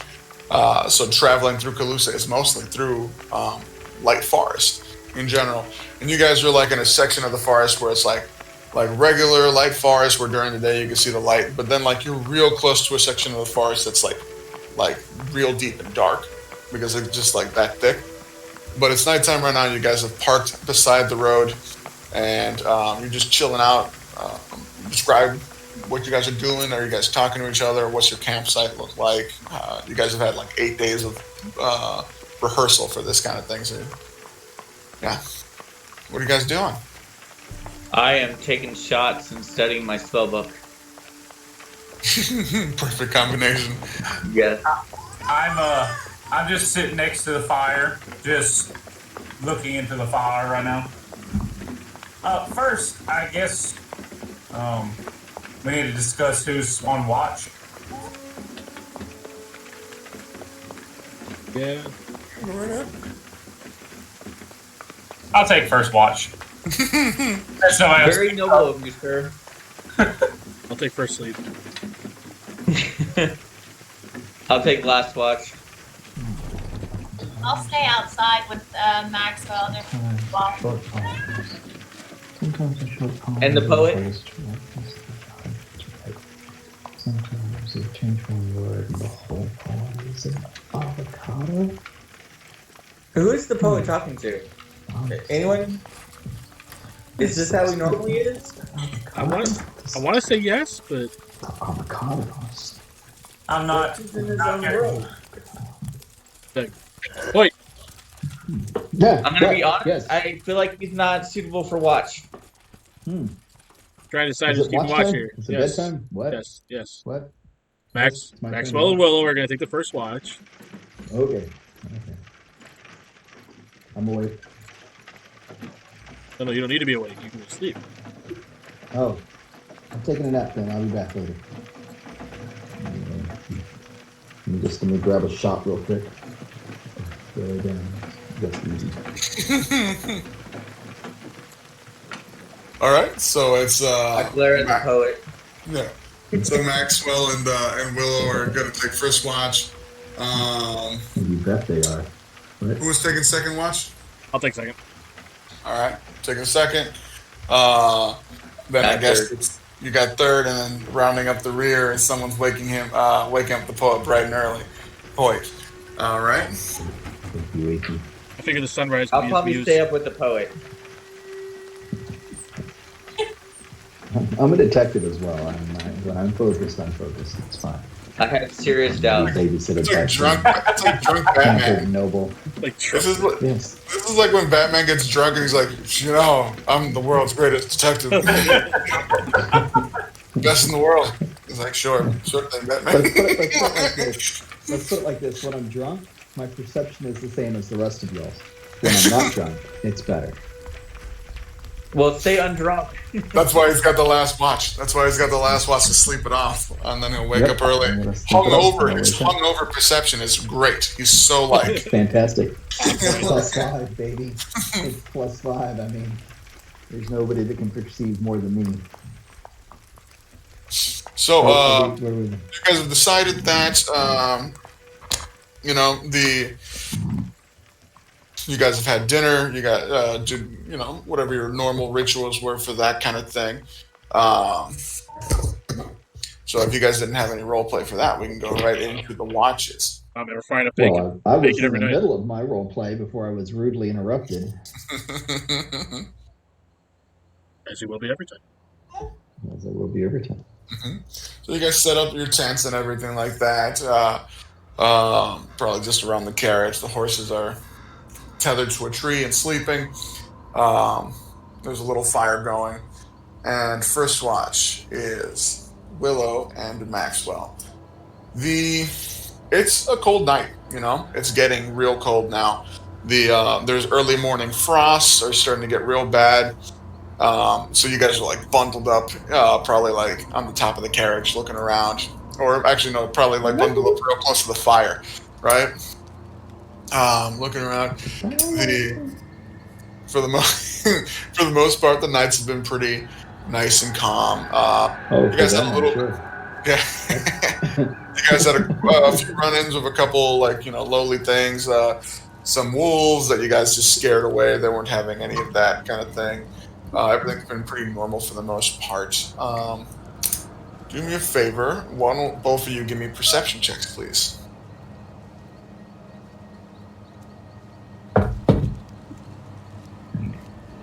Oh my. Nat 20. So, Hey! Yeah. with a Ooh. +3. That's 20, huh? Okay, I guess. Let's do this thing. So, Sure. Yeah. hold on, just So give me much a full- for sleep. So it's like, for the most part, super quiet night. You guys are just dealing with the drunken snores of Hoyt, a little bit of regular noises that you guys have gotten accustomed to. It seems like Mosi talks in her sleep a little bit. Most of it is just like angry. It seems like she's been having bad dreams and she's just angrily yelling at what's his name? Shoot, I forgot his name. I'm not gonna lie, I completely forgot they were with us. I did too. What was that? I completely forgot we had them with us. That's fair. That's fair. The assets. Yes, that's Yes, that's exactly. Yeah. You guys probably have like an inside joke about the fact that when he's asleep, I will remember your names eventually. Colburn kind of like switches his faces every once in a while. You guys, this is the thing you guys finally notice. Like, oh shit, he did it. Yeah, look at that. That's not creepy at all. Nose is this way. Nose this way. It's very slight changes most of the time, unless he's having a bad dream. For the most part, it seems like just a regular night. But Maxwell, you know, there's a couple, like there's a rustling of the leaves. Most of the leaves around here started to turn like that nice, like really pretty, like fall colors and stuff like that. There, but a lot of them are falling, so you can hear when most things are approaching. You haven't heard any of the crunching sounds of anything approaching on dead leaves. So you, for the most part, feel safe. But you catch something, Maxwell, off in the distance, in a tree, maybe 20 yards back. It's like the glint, like maybe like the reflection of the firelight caught in something's eye. Okay. And you look around, and you see it a few more times. You count maybe 10 times. And let me roll something real quick. And it seems like you noticing has tipped them off a little bit, and all of their eyes at once go boom, big, and you see these huge owl-like eyes, 10 sets all around the encampment. And one of them starts speaking up. What are you doing at the edge of our woods? This is our territory. And you see the voices coming from different spots, like it's being interrupted and picked up, almost like they're all thinking the same thing, but but it's coming from a different set of eyes each time. How dare you trample in our territory and make a fire in our home? Easy, friends. Easy. I'm a druid, not far from here. My people tend to woods and care about nature. I didn't mean to do any harm. We didn't know that this was y'all's land. They all break out into a screeching laugh. That's like the screech of an owl that's caught its prey. He didn't know, he says. They don't know. He didn't know. How could you not know that you are supposed to appease the spirits of your territory when you approach, if you are a druid? So what have you to appease us, the Parliament of Harpies of this land? Parliament of Harpies, you say?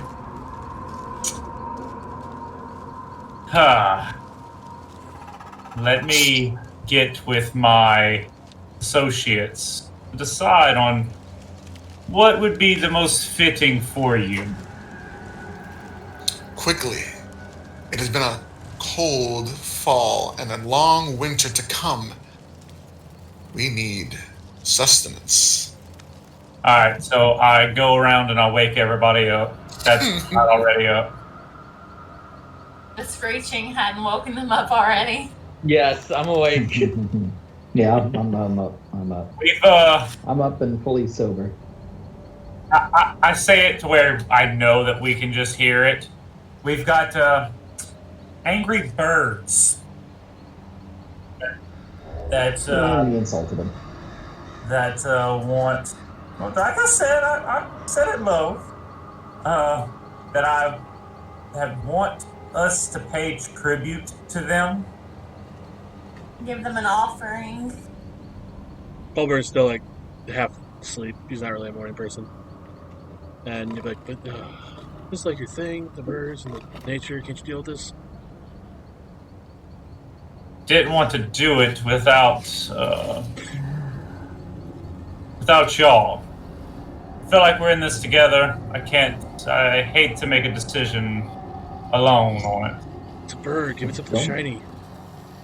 It's a lot of birds. It's not just one bird. I wish it was one bird. Then give them a lot of shiny Are they things. hungry? Are they hungry? Don't we have an extra horse?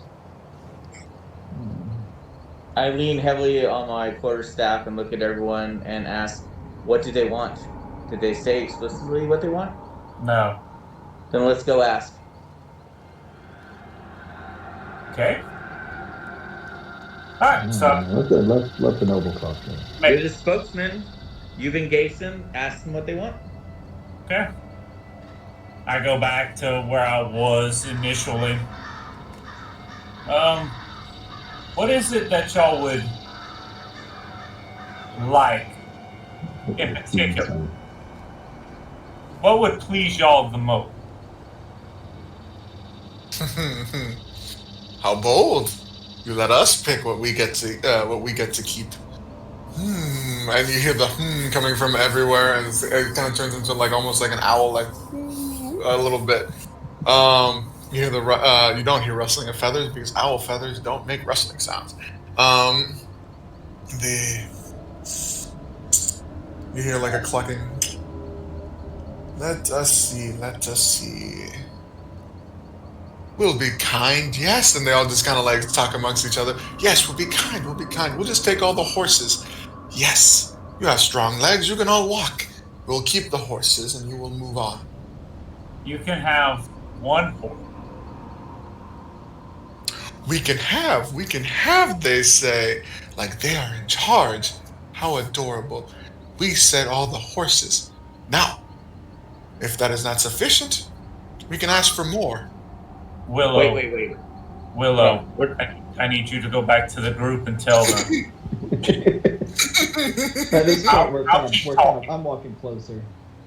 You guys are all starting to get up and approach? Oh, yeah. I'm kind of in the rear. Oh, God, we're about to be all loading my pistol. I started walking back and saw them come and beat us, so we all just... We're about to be all kinds of defensive. This is about to go bad.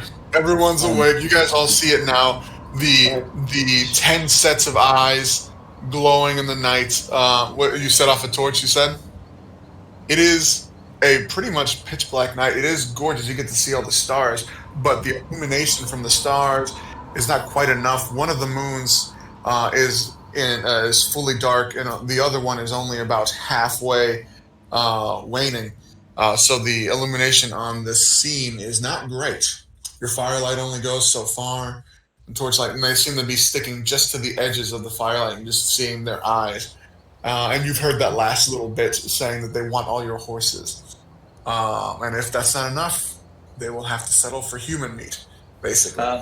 I raise my quarterstaff just for attention from the group and look at everyone in the eye and say, "What about the husband?" I don't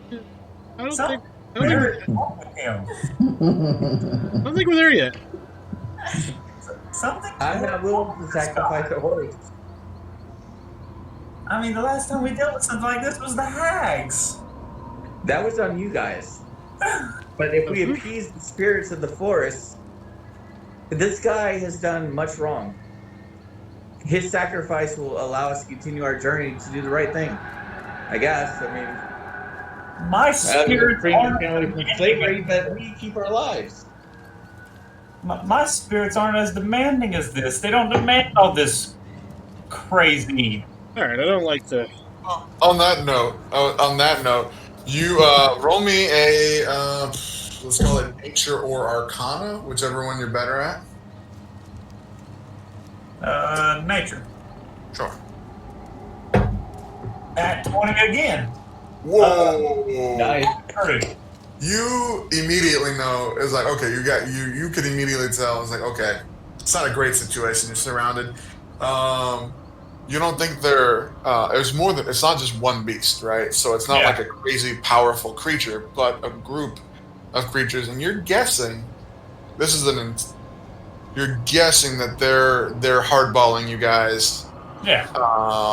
And you know, since it's not like one super strong beast, you're like, you could probably talk them down from all 5 horses. You think they're just trying to trick you into thinking that like they're big badass like spirits, like like what you're talking about. This like clicks in your head. It's just like, okay. They're trying to pull this like, oh, humans don't know anything trick on us. Okay. So I guess I'm going to again offer one horse. I roll my eyes. Do me a favor. Roll me just persuasion in this situation. Oof.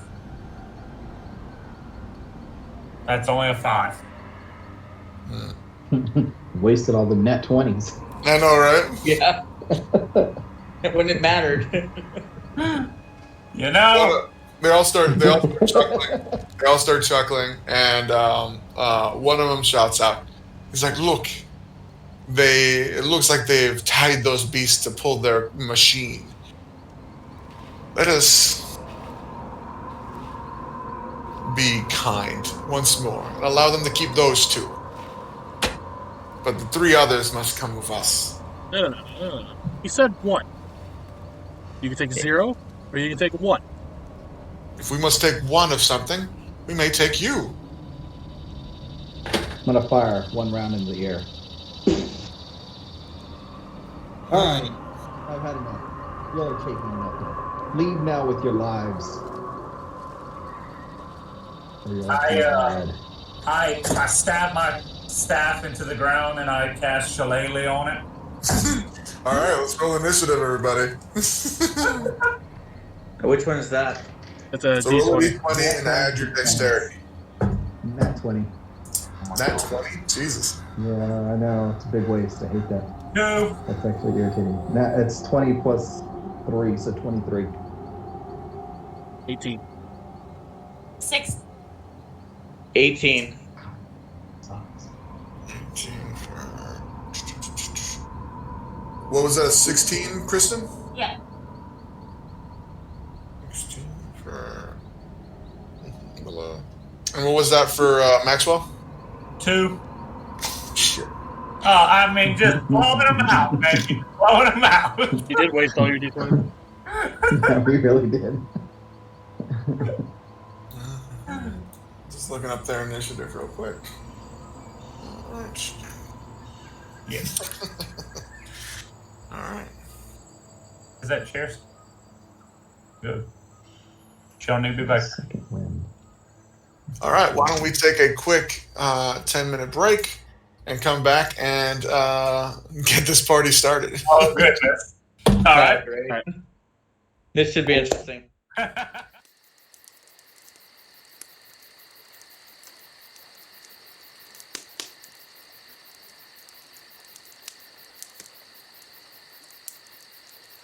Cool. So, first off, the scene is you guys fired off the rounds, kicked off the violence. Basically, you guys are there is a fire right, but like marking as like a center point. That fire illuminates light up to 20 feet, and then up to 40 feet is like dim illumination. In that light area, that's where all your tents are. That's where your wagon is, and that's where the 2 NPCs are hiding inside the wagon. It seems like all the Harpies are just outside the line of light, so roughly 40 to 50 feet away from you guys here at the center by the fire. So, the first one up is Hoyt for 23. All right. So currently you cannot. Right? Currently, you can only technically see like the reflection from like their eyes.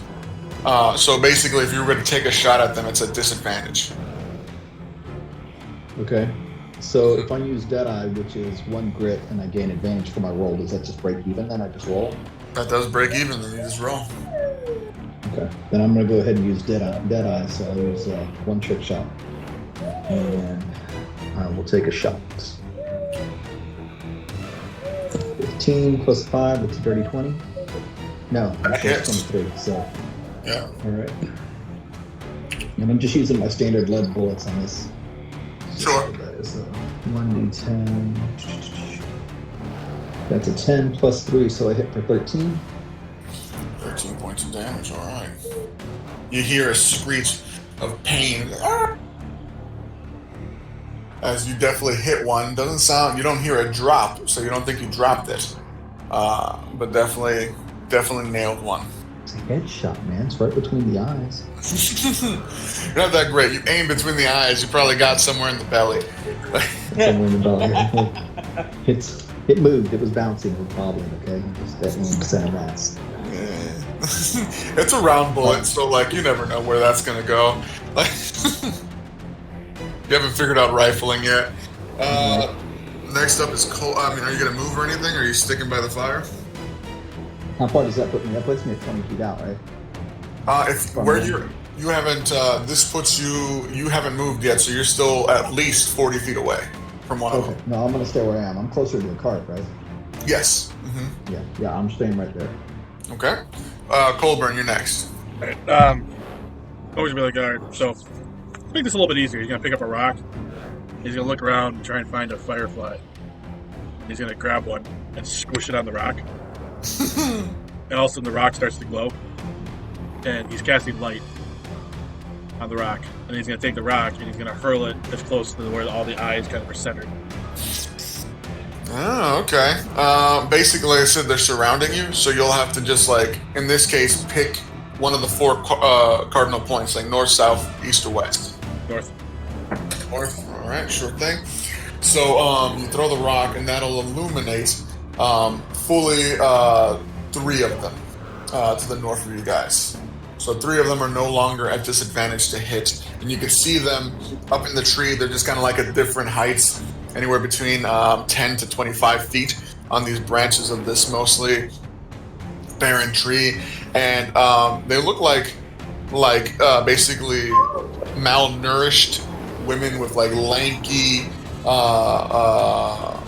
like unkempt hair, but they also have like they're covered in feathers and they have these long wings that just like are draped over them, and they have this like white spotted owl coloration look to them, and their faces have like 2 big eyes in them that are just like too big for their face. Alright, I'll be like, alright, everybody see where they are? Do your thing. Hey. Are you staying at your location? Yep. All right, Colburn, you're done. Adam, you're next. Followed by Will afterwards. Willow. So All right, Adam first, and Willow. I see the 3 that he illuminated. Yep. I choose a center target. Mm-hmm. I'm gonna cast magic missile. Ooh. Set the range of 120 feet. Yep, that'll do it. Yeah. So what die do I need to use for damage? It says a dart deals 1d4 plus 1. I think how many So darts are you that's a throwing? little. That's a little pyramid-shaped one. That's a D4. All right. And yeah, what level are you casting it at? 5. You're casting it at 5th level? Well, I mean that's what level I am, right? Oh, you can cast up to 3rd level spells. Level 1 spell. It's a level 1 spell. So just so you know, I mean, it's been a while since you game. You can cast a spell at its level. That's totally fine. Some spells get stronger if you cast them at a higher level, right? So if you cast it at 1st level, it's just 1d4 plus 1, right? Yep. If you cast it at a higher level, it's an additional d4 for every level higher you cast it, if I remember correctly. So it's up to you to cast it at whatever level you want. Oh, you get 1 more dart for each level. Yes. Yeah, which That's is what it another says. d4 One plus. more Yeah. missile, right? Oh yeah, which means you can target more than 1 if you want it. Yeah. All right. I'm just gonna target the center one, level 1, and this dies. Yes, correct. Alright. So then roll that 3 times. You're throwing 3 darts. Is that level 1 is 3 darts? Okay, cool. All right. So I rolled it once. It landed on his base. That's Yeah, 2. the top number there. That's 2. Okay. Thank you. 2, 2, and 2. Yeah. All right, all Plus 3 1 times each, came yeah. up to 2. But So it's plus 1 to each. Well, right? No. Roll it once. Don't use all 3 sides will say 2. You only roll it once. oh yeah. No, All right. So but it's 2. 3 darts, right? So roll it 3 times. Yeah, roll it 3 times. So you got so far you Okay. got 1 dart did 3 damage. the next one did 1 damage. All right. Yeah. So 5 total so far. Then number 3, 1. All right, so 7 total. And that was the north one, center mass, so we're looking at... Okay, cool. So you just, you put your finger out and you're just like, boom, boom, boom, 3 missiles come out and they just like tag her, boom, boom, boom. And you see her eyes like focus on you. She is furious. Right. All 3 of them look at you dead in the eye now too. So that was your turn. Are you moving at him? Yeah, I'm gonna like retreat back into the shadows slightly. Well, there's no shadows Out of the there. firelight. You're in the firelight. If you move out of the firelight, you're moving closer to one section of the... Okay, so I put my back against the gunslinger. Cool. All right. Fair enough. So you guys are sending back to back. You looking at your target and Hoyt looking at the target he shot at.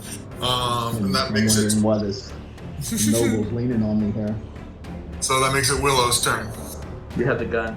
Regular. I've also got the armor. Okay, so I'm gonna go ahead and I'm gonna aim for the middle one. That That add-on.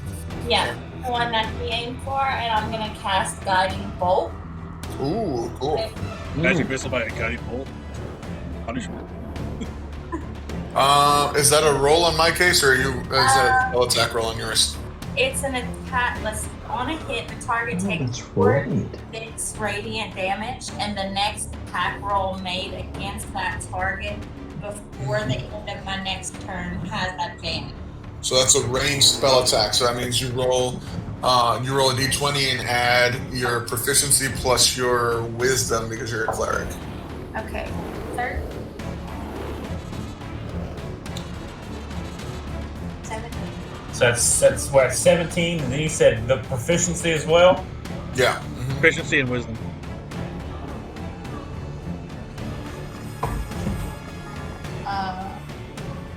Wisdom is +6. No, three? not. No, it's just +3. Okay. Yeah. Proficiency's in the center of the page. +3. Oh, okay. So it is +6. Plus. Oh, okay. So 6 plus your 17, you said? 13. All right, so 19 total. Yeah, no worries. That's still a hit for sure. So how much damage you do? 4, 6 plus. 46. Jesus. All right, go ahead. 46 radiant damage too. Oh, they like her now. 4, Oh my gosh. 5, so that's 9, Ooh. 10. 15. 15 Damn. damage. Ooh.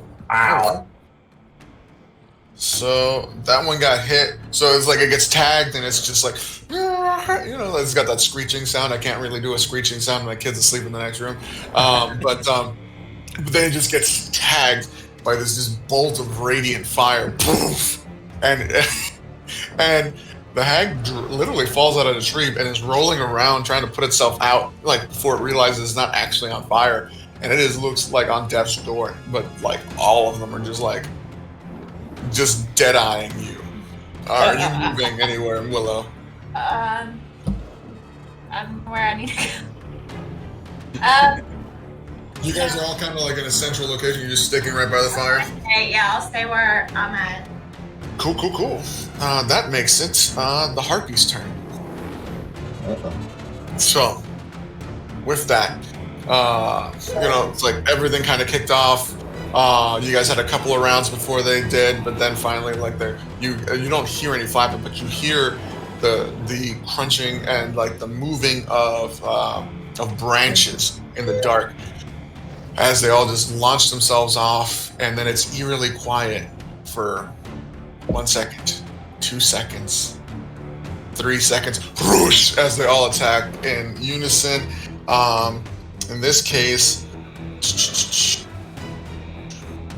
looks like 2 people did the most damage. So, I'm rolling it out. Okay. Oh man. I'm doing. So, I'll start with Hoyt. Hoyt, the man with the gun. I'm wrong. What's your AC, buddy? 16 with my 16. shielding, Okay, 16. which That's is very good. always on. So That means it was attack bonus. Good. Miss. Miss. Shit, I'm rolling like trash. That's good. Keep doing that. Oh, I'm an idiot. Oh, well, fuck. Excuse my language. I'm so sorry. Don't bother her. You guys can't really see them since they're outside of the light, but I've already rolled the attack rolls, so I'm not going to go back on those attack rolls. But next time. I got one hit on you. All right. Well, don't forget that rock is still illuminating the north part, I know. Yeah. no matter where it landed. Mm-hmm. Well, I mean, their goal is to like fly over the illumination now. But yeah, you still got that one section. One of them got a hit on yours. They rolled a 17. So that beats you. But out of the 5 that attacked you, only 1 hit. And All right. what's your AC, Willow? How much damage will it be? 14. I'll tell you in a second. I'm just rolling all the attack rolls right now. 14. 14. You kidding me, man? Legitimately, 10 rolls. One of them, just one, was over 10. Wow. So furious right now. So no damage to Willow. Okay. Yay! It's good for you guys. It's great for you guys. That's fantastic. Oh. Also just hit down me. They get 2 attacks each. Sorry. Let me roll another set. Oh lord. I'm being a bad DM right now. I forgot. Your re rolls high. There you go. That's an 18 on you. That's 2 hits for. Wait. That's a miss. 3 hits. No. 4 hits on Hoyt. And another set. That's 1 hit. Oh, 13 you said? Or 14? For Will. Okay. Alright, so that's 2 hits. So 2 hits for Willow, 4 hits for Hoyt. There we go. So the second batch was good. Let's see here. So damage. Let's see what damage. In that case, 5, 6 times 4. So 6 times 4 is 24 damage to you, Hoyt. As 5 of these harpies descend upon you and like just whoosh, and they just each one of them just gets 2 slashing attacks. So it's just like this, it's just mashing of like birds, and then they just immediately fly away from you. And that was what did I say? 2 hits against Willow. Mm-hmm. So that is a total of 5, 6, so 12 damage for you, Willow. Okay. Same deal. They all come down. You manage to be a little bit more like limber. You're like swatted away their talons, but they did manage to cut you all up with their razor sharp talons, and they all flew away. And unfortunately, they all have flyby attack. So basically, if they attack you, you do not get an attack of opportunity on their way out to get out of the way. So they basically like flew up, descended down, and flew back up. But they did not manage to leave the light. So they're all currently like flying away from the light, and they're all visible at this moment. And that's the end of the Harpies' turn. They used all their movements and their attacks. That makes it Maxwell's turn. Okay, first, how can we see the sky? Can you see the sky? Yes, it's not overcast. Okay. I was making sure there wasn't like a bunch of trees over the top of us. There are some trees and branches, but it's not nowhere near like completely encasing you. Okay. Can I see their eyes in a certain direction? Oh yeah. Mm-hmm. Okay. And they're all within the light currently, at this moment. Okay. So you can see in the light that he threw of the stone? No, That one is still lighting up. There's one lighting up like the northern quadrant. Yeah. So like if your light's one big circle, there's one circle to the north that's like half the size. But currently all 10 of these harpies are still within the light of the main circle that you're in. So they're all within 20 feet of you right now, flying in. I can't cast that. Okay. I'm gonna go with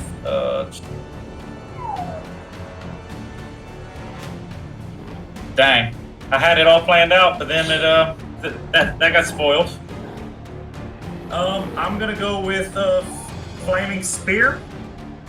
Or spear, sorry. Okay. It's a 5-foot diameter sphere of fire appears in an unoccupied space of your choice within range and lasts for the duration. Any creature that ends its turn within 5 feet of the sphere must make a dexterity saving throw. And then it's 2d6. I believe it has to roll around the ground, doesn't it? It doesn't say on here. The creature takes 2d6 fire damage on a failed save, or half as much on a successful one. On a bonus action, you can move the sphere up to 30 feet. Say anything about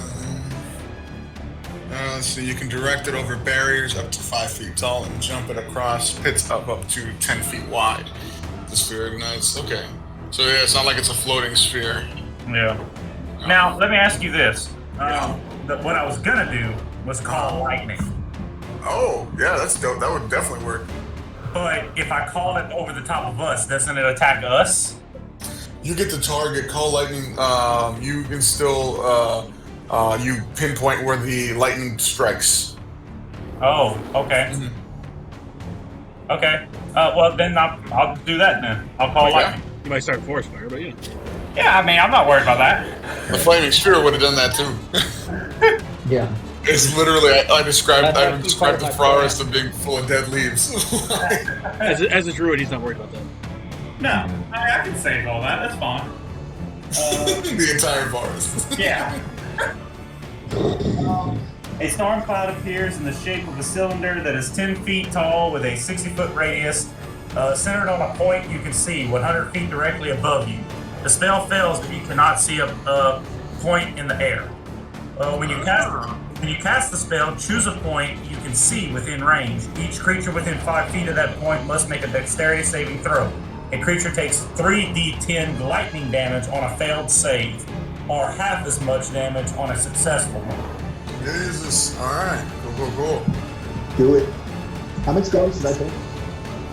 You took 24. Yeah. You took 4 you took 4 attacks. That's half my health. Man, I think I'm gonna die in our first battle. It's okay, I got you. I got those spells. Alright, it sounds like Maxwell is about to do more damage anyway, so he might be the next target. Yeah. So I guess I'll go ahead and do that, and I'll point in whatever direction I can see the most of them in an area. Okay, cool. If that's the case, you could do. You'll be able to hit. You do. It's a 5-foot radius, right? Yeah. From the target, you could hit up to 3 at one time, Okay. based on where they're flying. You time it, and you're like right there, and that's a dexterity save on my part. Yes. Yes. That is a efficiency is 2, so 3. That's a 14. And what is that up against? Your DC is 8 plus proficiency plus wisdom. Whoa. One more time? 8 plus proficiency, which is 3, so 11, Yeah. plus wisdom modifier. And that's plus 3 again. Alright, so 14. Yeah. Alright, so that's 1 save. 1 fail. So 2 saves and 1 fail. Okay. So you take half damage and 1 will take full damage. Roll them bones. 8, 5, and 7. Shit. That's 13. That's 20 damage. Wow. Okay. Okay, so I'll do 1, 2, 3. He just went full Thor on him.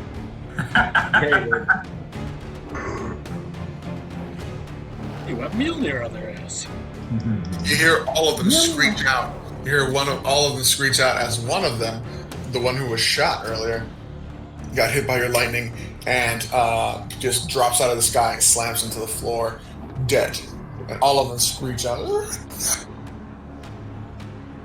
as this like ear-piercing screech that threatens to blow out all your eardrums. Do you move anywhere? I'm gonna stay in the light. Okay, cool. Next up is Hoyt, followed up by Colbert. Okay, so they're visible, you said, right? They're all currently in the light, yes. Currently in the light. All right. So I forgot last round. I actually had an extra attack, so I actually get 2 attacks. So I'm going to go ahead. That's right. You're level 5. So I'm going to use a grit, 1 grit. I'm going to do violent shot, which adds 1 damage die. So let me go ahead and roll. 17 plus 8, so that's 25. That's definitely a hit. Yeah, definitely a hit. So let's go ahead and roll my d10 plus 3. So that's 2 plus 10. So that's 12 plus 3. So I hit for 15 on that one. 15 on that one, all right. Are you hitting one that's already damaged, or are you hitting a fresh one? I'm going to aim for one of the ones that's singed already. Okay.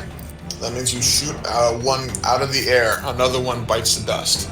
As like it's like it just dodged out of the lightning. It took some damage, and then in the middle of flying away, you just shoot it right between the eyes. So how many more are singed up there? You see 2 more that seem pretty heavily damaged, and the rest seem just fine. Okay, so I'm aiming for another singed one. Again, I'm going to use grit. Oh, since I got a kill, that actually gives me 1 grit back. Yeah, you're right. So I'm still at 2 grit. So violent shot again. That's 19 plus 8. That's 27. That's a hit. Yeah. 2d10. That's 9 plus 4 plus 3. So that's 16. Another one bites the dust. Get your grit point back. Another kill, so I get my grit back again. Yep. And now I'm going to use action surge, which I can only use once. Yep, But that does also give me another additional action. So, and again, I'm going to use violent shot since I still have 2 grit. And I'm going to aim at that last one that is singed. I will 10 plus 8, so 18. 18. That hits, yes. 18 does hit. So then we are going d10. That's 6 plus 7 plus 3, so another 16. Yep, that one's out of the air. That is. Yeah, that's 4 shots so far. So pull, that was pull. yeah. You got 1 more shot left. You got 1 more attack action, right? You did an action check. You get 2 attacks. No, the trick shots or the bond shot add the damage die. I know, but you attacked twice, right? You attacked twice, and then you did action surge, and then you attacked once. You still have a second attack. Yep. Action surge gives you 2 attacks. Yeah. Oh, yes it does. Mm-hmm. Okay, not bad. Master. So because I got another kill, I still have the 2 grit, so I'm still Still got using the the same. grit. But I just rolled a 2, so 10. I don't know if a 10 is going to hit. 10 does not hit. One, you like it literally whizzes right by their head. Actually, that's a misfire. Oh, you're right. What happens on a misfire here? My gun jams, which means on my next turn I have to unjam my gun. There you go. Yeah. Oh, And that was 5 shots anyways. You're only at 1 bullet left in the chamber. Yeah. Pride cometh before the fall. So So it's literally just like fanning the hammer, and then it's like, oh shit. whoops. But yeah, they're all. Do you move anywhere? Or are you sticking there by the fire? I'm staying close to the group next to the fire. So we're there's down. We're there's down only 4 6 Harpies left. now, right? Yeah, it's only 6 left. You personally shot down 3 of them. Colbert, you're up, followed by Adon.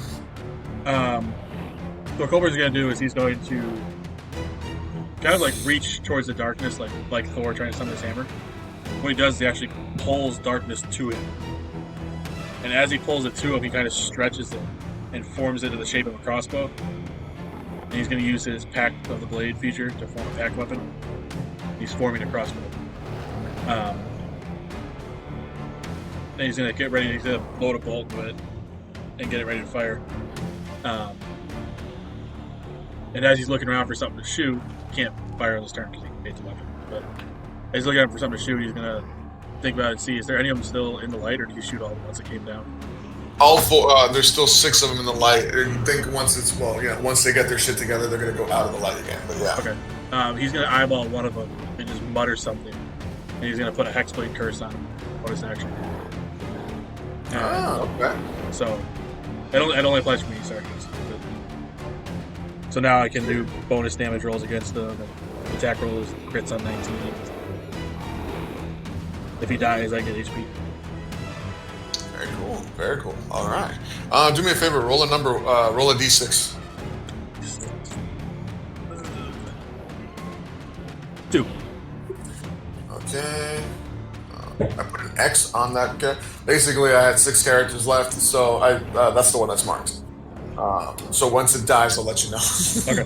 But you'll always know which one it is because it's Hunter's mark. So, so is that your turn? Yep, that's my turn. I'm not moving anywhere. I'm just. Meanwhile, Right I'm in the ball. fiddling with my gun. I'm just looking at you like, you're not gonna kill anything? Yeah. I can't. I have to use my action to make the weapon. Yeah. He's like, it takes a while as he's like forming shadow into a thing. I literally just pulled the weapon out of thin air. You're gonna say that? So it's add-on followed by Willow. Meanwhile, I'm So bleeding I out look at the over group. here. I look around the group. I'm against Boyd's back, and I say, I'm going to try something radical. Oh god. All right. So I surge forward. I slam my quarterstaff into the fire, which raises up sparks. I'm slowly ducking down. And I as he's conjure doing a this. level 3 fireball in my hand and aim it at the nearest tree. I'm not going to fire yet, but I'm going to yell out, Harpies of the forest, you have suffered losses. You know you can't beat us. Back away now, and we will leave you in peace, or I will set this forest on fire. Man, I just made my weapon. I want to fire it once. Come on. They all start screeching. It's like, heretics, murderers, you would kill yourselves in the same action. It's not their turn yet, so you don't know if they're withdrawing. Are you just holding your I'm back? holding the fireball, and I reply, I'm going to die before you kill us. Well, hold on. Wait a minute. Well, See? my This is luck what here, happens man. when you bring the new guy. Roll intimidate with advantage. I'm sorry, what? Roll intimidate with advantage. So, what's that? I'm sorry. So that means roll a d20. On your character sheet, are you proficient with intimidation on the skills? Oh, shit. No, You would be proficient if you got like a little dot next to it. No, you I'm said? not. Great, no worries. So you're just gonna roll a d20 twice, right? You're gonna take the highest one, and then add Well, add your it's also- charisma modifier. Add his charisma, yeah. Get to the point where I might have knocked you I unconscious so rolled you don't two kill us all. sixes. Hmm? I rolled 2 6s, and my charisma modifier is +2, so that's 8. Hey, huh? All right. Let's see. We're gonna have to knock They got a nat 20. Okay. They're not. Well, you just saved a nat 20 from affecting one of your crewmates. But they're just like, yeah, they're just not buying your suicide threat. I'm not either. Are you? So you're not gonna launch it at the tree? Did you want to Release it at the tree? You're gonna release it at the tree? Yep. Okay. So if that's the case, When's the last time you played a one-session campaign? it's been a while. Every goddamn time. Wizard, fireball, done. Every time. Okay. We told the wizard not to use fireball. We're gonna have to make up some rules now. All right. So what's the DC on your save? It's probably on your third page of your character sheet up top. Let's see here. I'm on my first page. Go to the one with all the spells on it. No, sorry. Hold on. Let me scroll down. Let's see here. Yeah, on the top of that page. 15. That sounds right. All right, let me roll. You're gonna be able to hit half of them if you're aiming for a tree. One of them nat 20s again. That guy fails. What the hell? Well, yeah, 2 people succeed, 1 person fails. Go ahead, roll your damage. I believe it's 8d6s. Which one would that be? Sorry. That's the Monopoly die. Monopoly die? That's the Yeah, d6. it's It's D6, a regular die. Six-sided die. like what you see in a Okay, Monopoly sorry. set. Oh, Yeah. you play Monopoly with D20. 2. You just clear half the board. I know. Like, Monopoly So, was so fast. you roll, it's 8d6 damage, so you roll 8 of them Oh. and add them all up. So what was the first one? 2. Okay, 2, 1. 3, 6. 9, 4. 13, 4. 17, I feel death coming 2. on. 19. That's 7. One more. Oh, sorry. 4. 23. So let's see. If that's the case.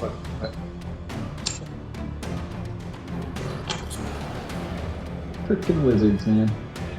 So 2 of them took half damage and 1 of them took full damage.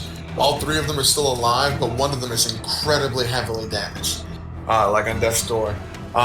The tree is also completely in flames, along with the 5 trees next to it, within Okay. 20 feet. Just they start lighting up. So that could be an issue. We'll take that one round by round. Let me actually add that on the initiative list here of initiative 0. Smoky Bear is so forest fire. disappointed. You are whatever anti-Smoky the Bear is. Do you move? I say against He's voice back. slightly moving away from the fire. My bad. Would be. He's slowly strolling off. Sure. Not sure how well this plan was going through. All right, that makes it your turn, Willow. Put it out. Put it out. Okay, yeah, last minute decision. Okay, I'm gonna destroy, create water for a fire. So let's see. I will create water. I can create up to 10 gallons of clean water within range. The range is 30 feet. I also believe if you cast it at a higher level, it makes more water, right? What level spell is this? Yeah, it does. Second level or higher, you create or destroy 10 additional gallons of water. And the cube increases by 5 for each slot level above. So What was the cube size? I'm sorry, originally. 30 feet. Oh, so okay. So you can make it. It says alternatively, the water falls as rain in a 30 cube. So I can kind of make it rain water. She don't make it rain. Make it rain. What range would help us? No, okay, cool. I love this a lot. He just lit it up. The fire's starting to go. Roll me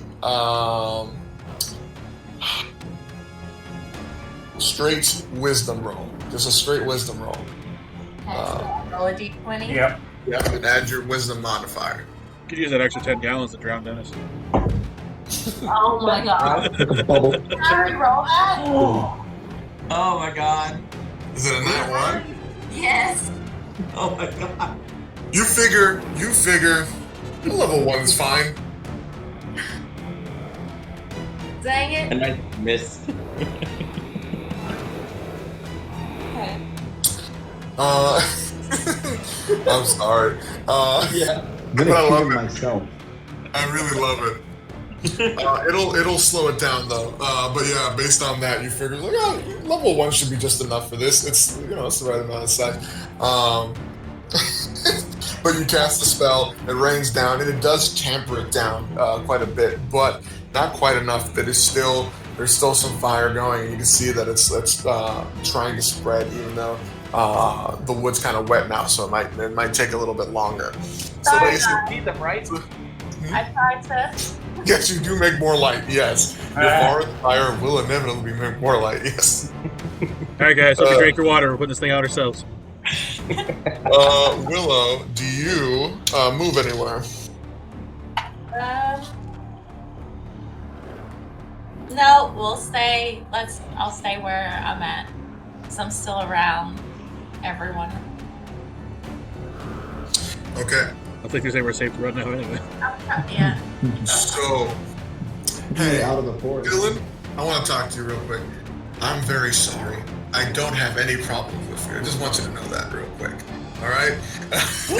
This is not a personal thing. The remaining 6 of them are going nuts. They're like, heretic, you attacked the woods! How dare you! And they all start swarming, and they all dive bomb you, buddy.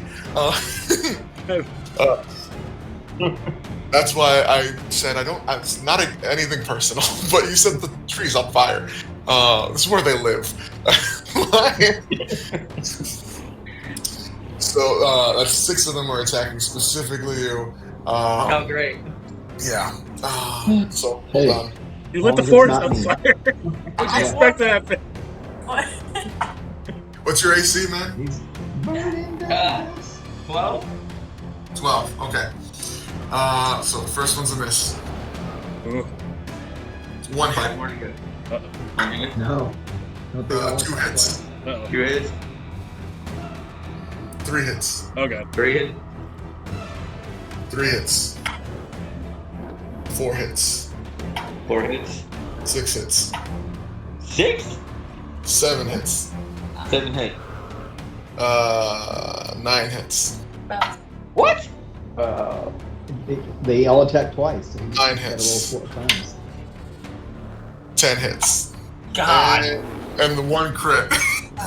Now, Dennis, before he does this, I just want to warn you that if you go negative the amount of hit points you have, you're just dead. Oh fuck. Let's get that. Well, I have 25 hit points, so how much damage did they do? If you go negative 25, you are dead. Like, there's no resing you, Okay. you're dead. Hold on. Let I'm me. dead. Hold on. Let's find out. Let me see. I think it's roll dice. Our clerics I are don't earning have- her worth today. All right. Roll dice.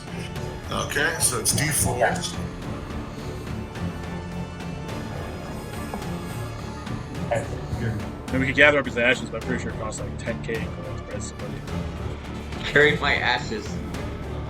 Around Twitch's neck. I'm gonna sprinkle some here and some here. I'm gonna be like, Ashley. You know where I'm gonna bury him? At the bottom of your burned tree. All right. Sorry, I'm just doing a little bit of math here. Give me 1 second, guys.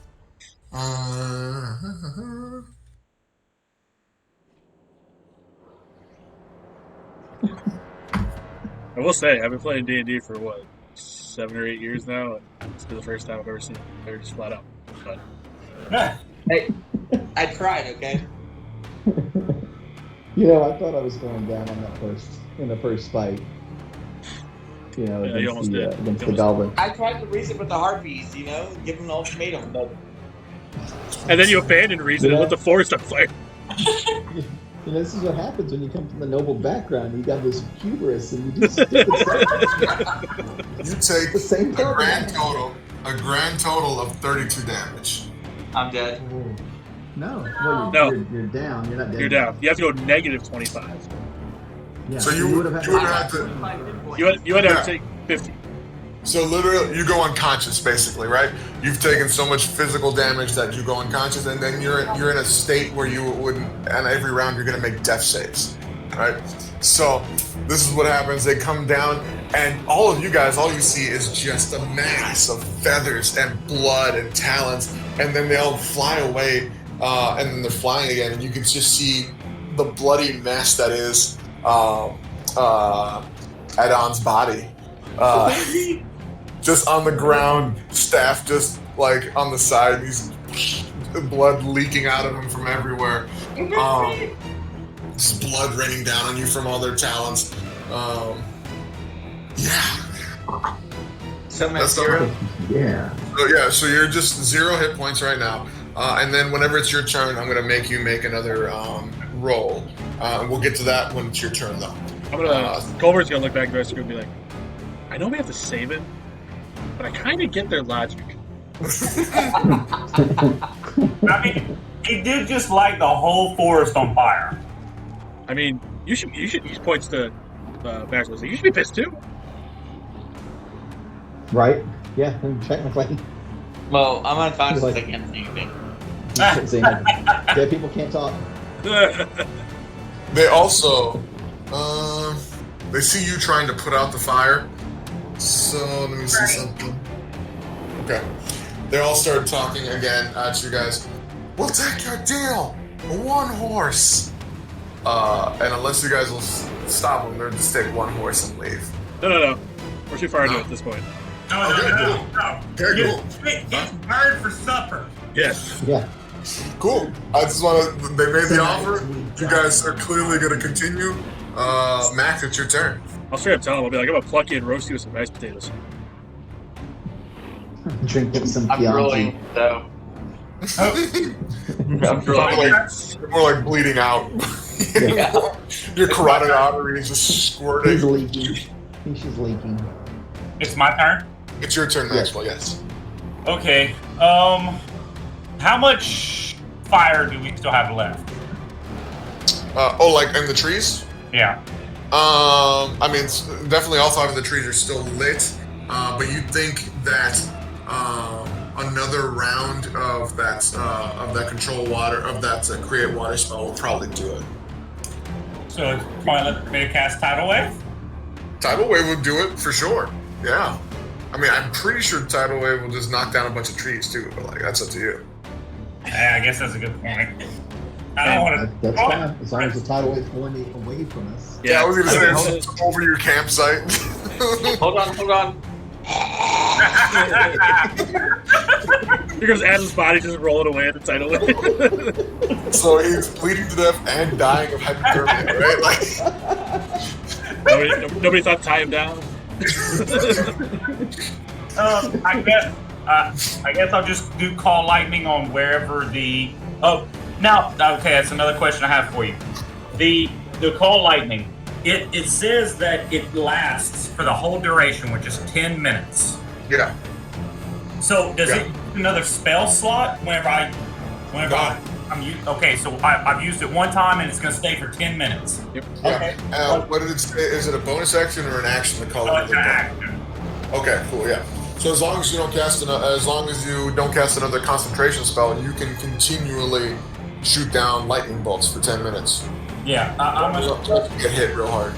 I'm gonna say go ahead and call lightning again, or wherever I can see them. The most you can target up to 2 of them at once right now. Okay. They're trying to stay apart, but you got a pretty good range on that one.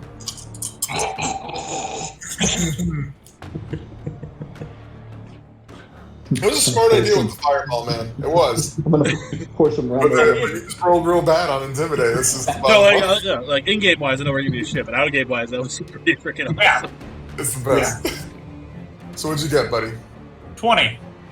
20 damage? Yeah. Woo! Alright. It's 3d10. I rolled a 1, a 10, and a 9. Alright, minus 20, minus 20. 2 of them get severely hit. They just and they're like nearly falling out of the sky, but they're still up. One of those is the one your hunter's marked. No, I cursed it, not hunter. Oh yeah. One of them is your hex curse. Yeah. But yeah, 2 of them got pretty severely damaged. There's only one of them that looks unscathed right now. That makes it Hoyt's turn. Oh wait, no, that makes it the Forest Fire's turn. The Forest Fire's turn. Now it is a lair action. So I get to roll a d20 at disadvantage. It would have been at regular, but she dampened it. So it's now a sentient being that shows up like a Megazord. Yeah, basically. It's actually really good. She whatchamacallit, disadvantage because it rolled a 19. Yeah. Down to a 9. Okay, so it is not growing anymore. This round. That makes it Hoyt's turn. Put him out of his misery, Hoyt.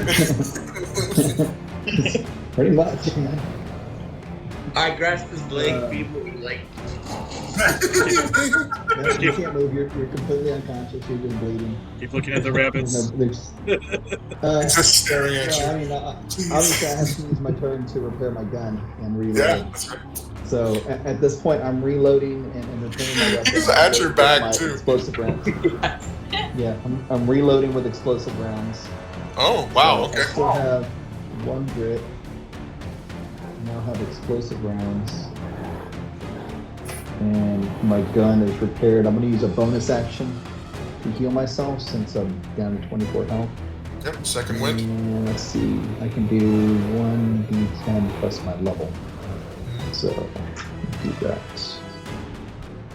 That is a 7 plus 5, so I heal for 12. So I'm back up to 36. Nice. I love the idea of you're just standing over his like bleeding to death body. You're just fixing your gun. He's like, don't worry, we'll get it. Well, I'm doing all of this while pouring rum over him to kind of disinfect the wounds a little bit. God, Thanks, bro. that's so painful. There's so much sugar in rum. That's not good. I'm using what I got. Yeah. It burns. Goldberg, you're up, man. All right, so I finally have finished my shadow crossbow. I'll point at the one that doesn't look like it's been injured yet, and I'm going to pop a shot off. Okay. Shadowy bolt. I'm the one that's clean. That's not been hit yet. Yes. Go ahead. Roll a d20. Tell me what you get. Oh, I don't think I have anything. Oh no, I do. 23. 23 for sure hits.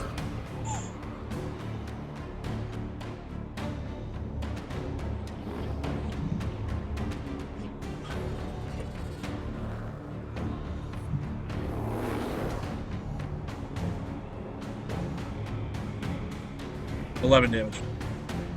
11 damage. So like it's just flying around, thinking it's doing good because it hasn't been hurt yet, and then all of a sudden, right in the shoulder. And you see, he just looks at you. He's like, "What the 12. fuck, man?" 12 damage. Sorry, 12 damage. Cool. I forgot the back button was actually. Nice. Do you get 2 attacks at 5th level or no? No, not me. Cool. All right. Just double checking. Is that your turn? You move at all? No, I'm gonna stay where I am and load up another shadow bolt. All right. Maybe cover your dead buddy. And it takes me an action to heal you. It's not worth it yet. So, and it's your turn. So you are incapacitated. You're unconscious. So what does that mean? That means you're making death saves right now. So what you need to do now that it's your turn is get a d20 and roll it, and hope that you roll a 10 or higher. Oh, great. I hope you roll a natural 20. Or a natural 20. I rolled a 10. Roll a 10. That is barely over the line. It's not even over. It's on the line. So on your character sheet, front page, middle, there should be something that says it's like a bar with success on one side and failures on another. Does that say Yes. Right. Yeah, so it's got 6. Yeah. It's right next to your hit dice. Yeah. Yes, I got it. So on the one on the successes, fill 1 success in. I did. So you're going to want 3 successes to stabilize. If you get 3 failures before you get 3 successes, you die. Pretty simple, right? Yeah, you roll another. If you roll a nat 20, you come back up with 1 hit point. You're awake. You're fine. You're like, Yeah. I'm alive. If you roll a 1, you get 2 failures. Oh, wow. Okay. Yeah. Cool. That's your turn. Willow, you're up. Okay. Can I do the spare the dying and make him stable? Sure. What? What does Spare the Dying do? It just becomes stable. It says you touch a living creature that has 0 hit points, the creature becomes stable. Okay, yeah, for sure. You can walk right up to him, just touch him on the shoulder, and now go ahead and erase that success. You are at 0 hit points, but you are no longer dying. So you don't have to make any rolls, but you're still unconscious until someone gives you a hit point, basically. Is that an action or a bonus action? It's an action. Now I have a question. Uh-huh. Did I have to do that first, or could I have like healing word to add hit point? Does he have to become stable first? No, you could have just done. You could have just done healing word. Would you like to do that instead? Yeah. Yeah, it's fine. We're learning. It's cool. So don't mark off Spare to Dying. I think it's the cantrip. But go ahead and mark off one healing word and go ahead and roll the I think it's 1d4 plus wisdom or something. 4, 3 plus.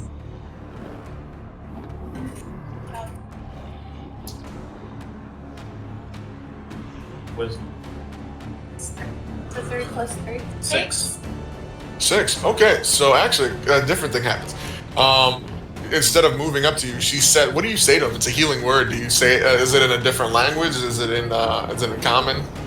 I'm gonna pull.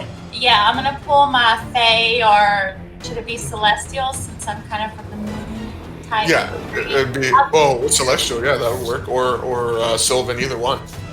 Okay, I'll do a Celestial word for That's dope. heal. I can understand that. Oh, you hear her speaking Celestial, and you hear a word. I don't know if you can speak Celestial or not, but it's just ringing through your brain, and you're just like. And some of the wounds have the wounds that pierced into your lungs have healed, so that you can actually take a breath now. The one that dug into your jugular that was spouting blood has closed enough to staunch the bleeding, and you're just barely alive with how many hit points did you give him? 6? 6. So you got 6 hit points. Yay! That is a bonus action. I'm in your debt. Yeah. That's a bonus action, correct, Kristen? Oh, it is. Yeah, 1 bonus action. So you can still you can cast another spell of up to 2nd level, if you want. If you wanted to do something else still, that's an action. Kill them all. Yeah. You want to open that? You woke up again. They're coming after you again.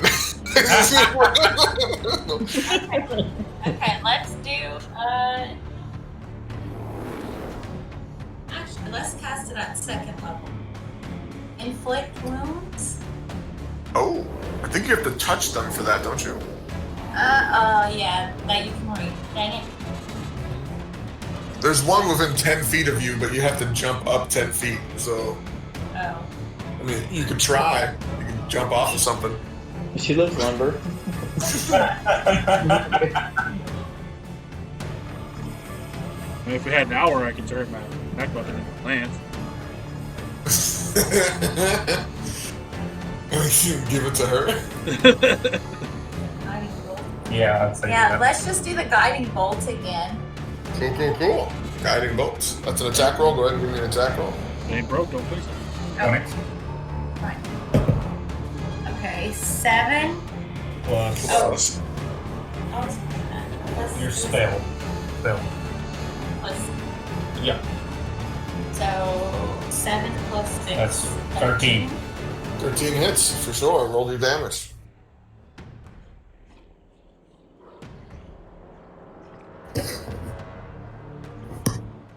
First one.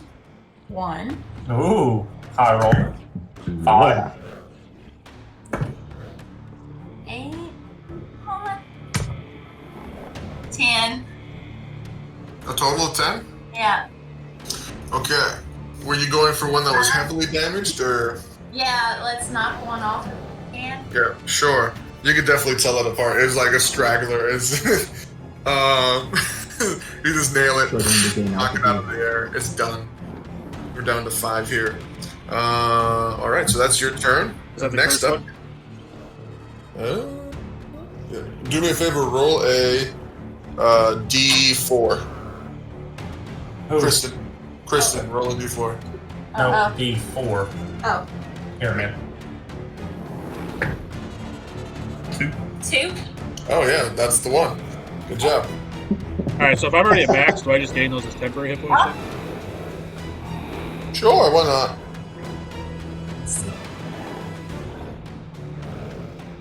No harm in that. All right. So now it's the Harpies' turn. Oh, great. Yeah. They're down. You. They've lost 5. You guys are. Let me roll a morale check here. I'm clinging to Horvath's legs. Don't leave me! Please. Cowardly They all, noble in him. they all kind of just like hover in the air for a second. And they look at all of you guys. You're all just like, they see their dead companions, and they all rush one of your horses. Why did we give him a freaking horse? Let's see.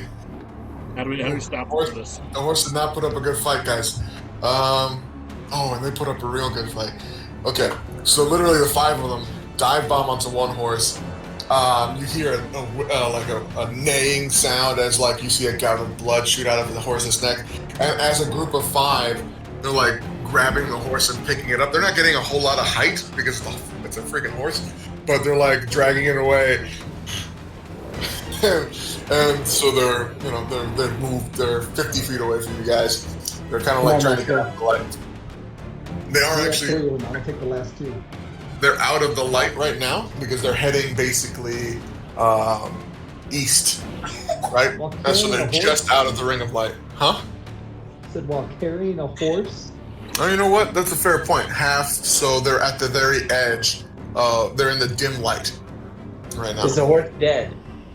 The horse is dead. Yeah, they stabbed it in the neck and killed it. Not to mention, isn't the forest pretty illuminated from the forest fire? Oh, actually, you're right. So they're well lit. Yeah. Don't twist it into something you did good. You're the one that mentioned it.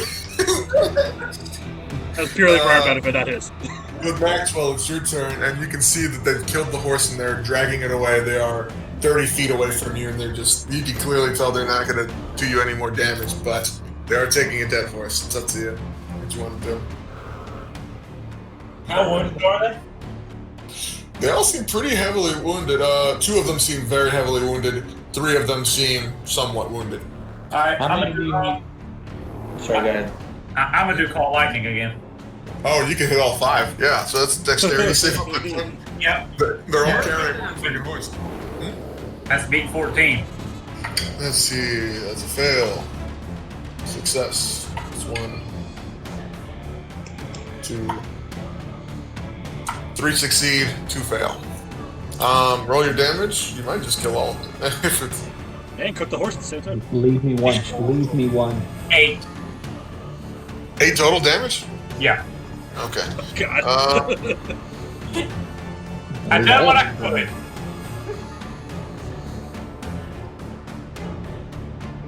Okay.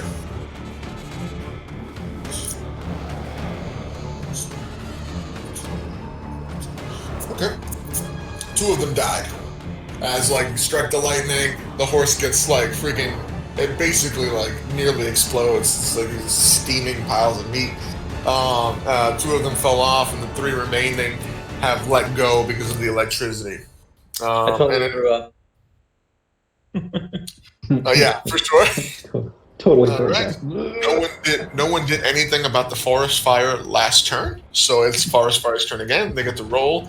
Wait, Wait, why does I call that Adam Happy Bane? family? The forest fire advances.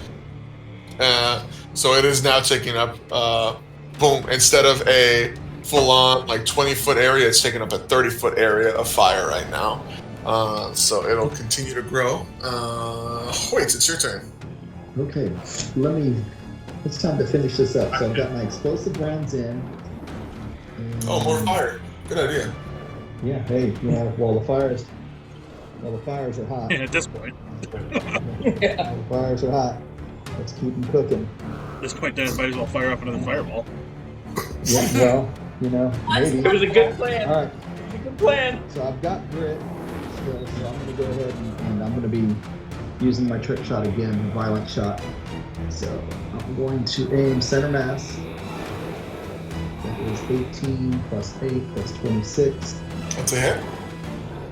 Alright, so the first one gets 10, that's 6 plus 10 plus 3, 13, 19 on the first one, plus then the D8. Jeez. So the first one gets another 6. So what was that total? How'd you get 19 on one attack roll? For damage. I did the violent shot. Oh, violent shot. That makes sense. Gotcha. All right. That was, you said it was. So the first one gets killed by the bullet itself, and the fireball goes out. How much was the fire damage? It does 1d8, which is 6. I just got 6. Okay. The remaining 2 that were next to it take 6 fire damage each, which puts it at. They're severely hurt. Okay. So I've got one more shot. Take my extra attack. I've got 9 plus 8, so 17. 17 hits, yeah. 17 hits, okay. And again, so it's 1d10 plus 3. I did not do violent shot on that one, by the way. Gotcha. So that was 2 plus 3. That's 5 damage on that attack.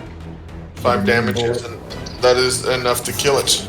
Yeah. Okay, and then I've got to do the 1d8 because it's explosive round. Gotcha. And It failed that's to 8. save. I got 8 on that one. That is enough to kill the other one. So that kills the last one? Yes, so as I'm taking that last shot, your eyes are hollow, your heart is shallow, and your words mean nothing to me. A lifetime of lies, all the schemes you devise will eventually lead to your demise. Hell is waiting for you. I'll walk up next and be like, "You feel better?"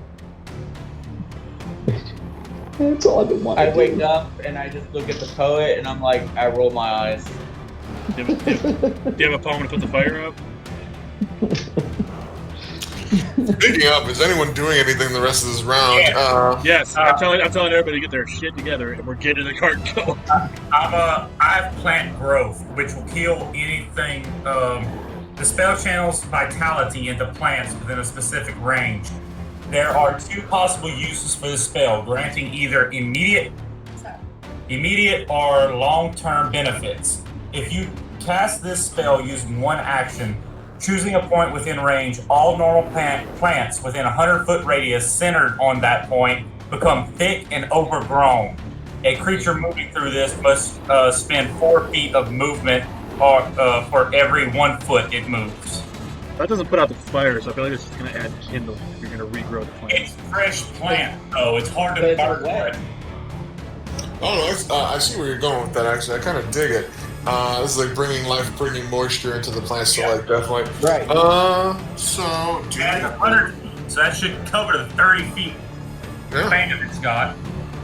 Between that and the water that I'm sure Willow will do as well, and you guys both go before the fire. That combo should definitely you bolster it so you see the fire starts to die down as it's trying to eat up the newly sap-filled trees, and then the continuing rain brings it to a brings it to a complete halt as there's this 30-foot section of just like burnt trees that have new life growing on them right now, thanks to the plant growth.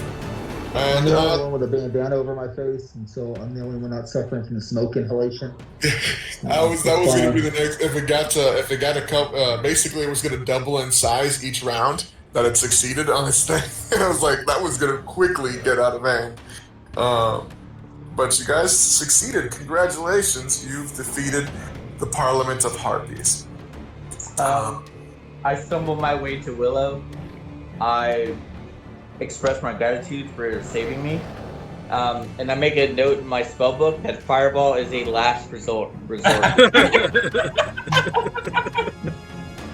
Yeah. So Very thank you, good Willow, for saving my life.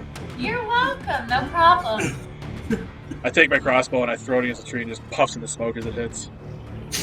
Like, son of a gun. You literally did like nothing. I shot one. Hey, I prepped. I lit the forest on fire. That's what I do. Freaking prepper. How many of them did I kill? Half I of them. killed half of them. Well, I mean, you're the fighter. That's kind of your goal. Like, Oh, yeah. yeah. I request Honestly- a rest for healing. Anyone? Well, now that we're not burning to death, sure. Yeah. The long rest. Yeah, long rest is good.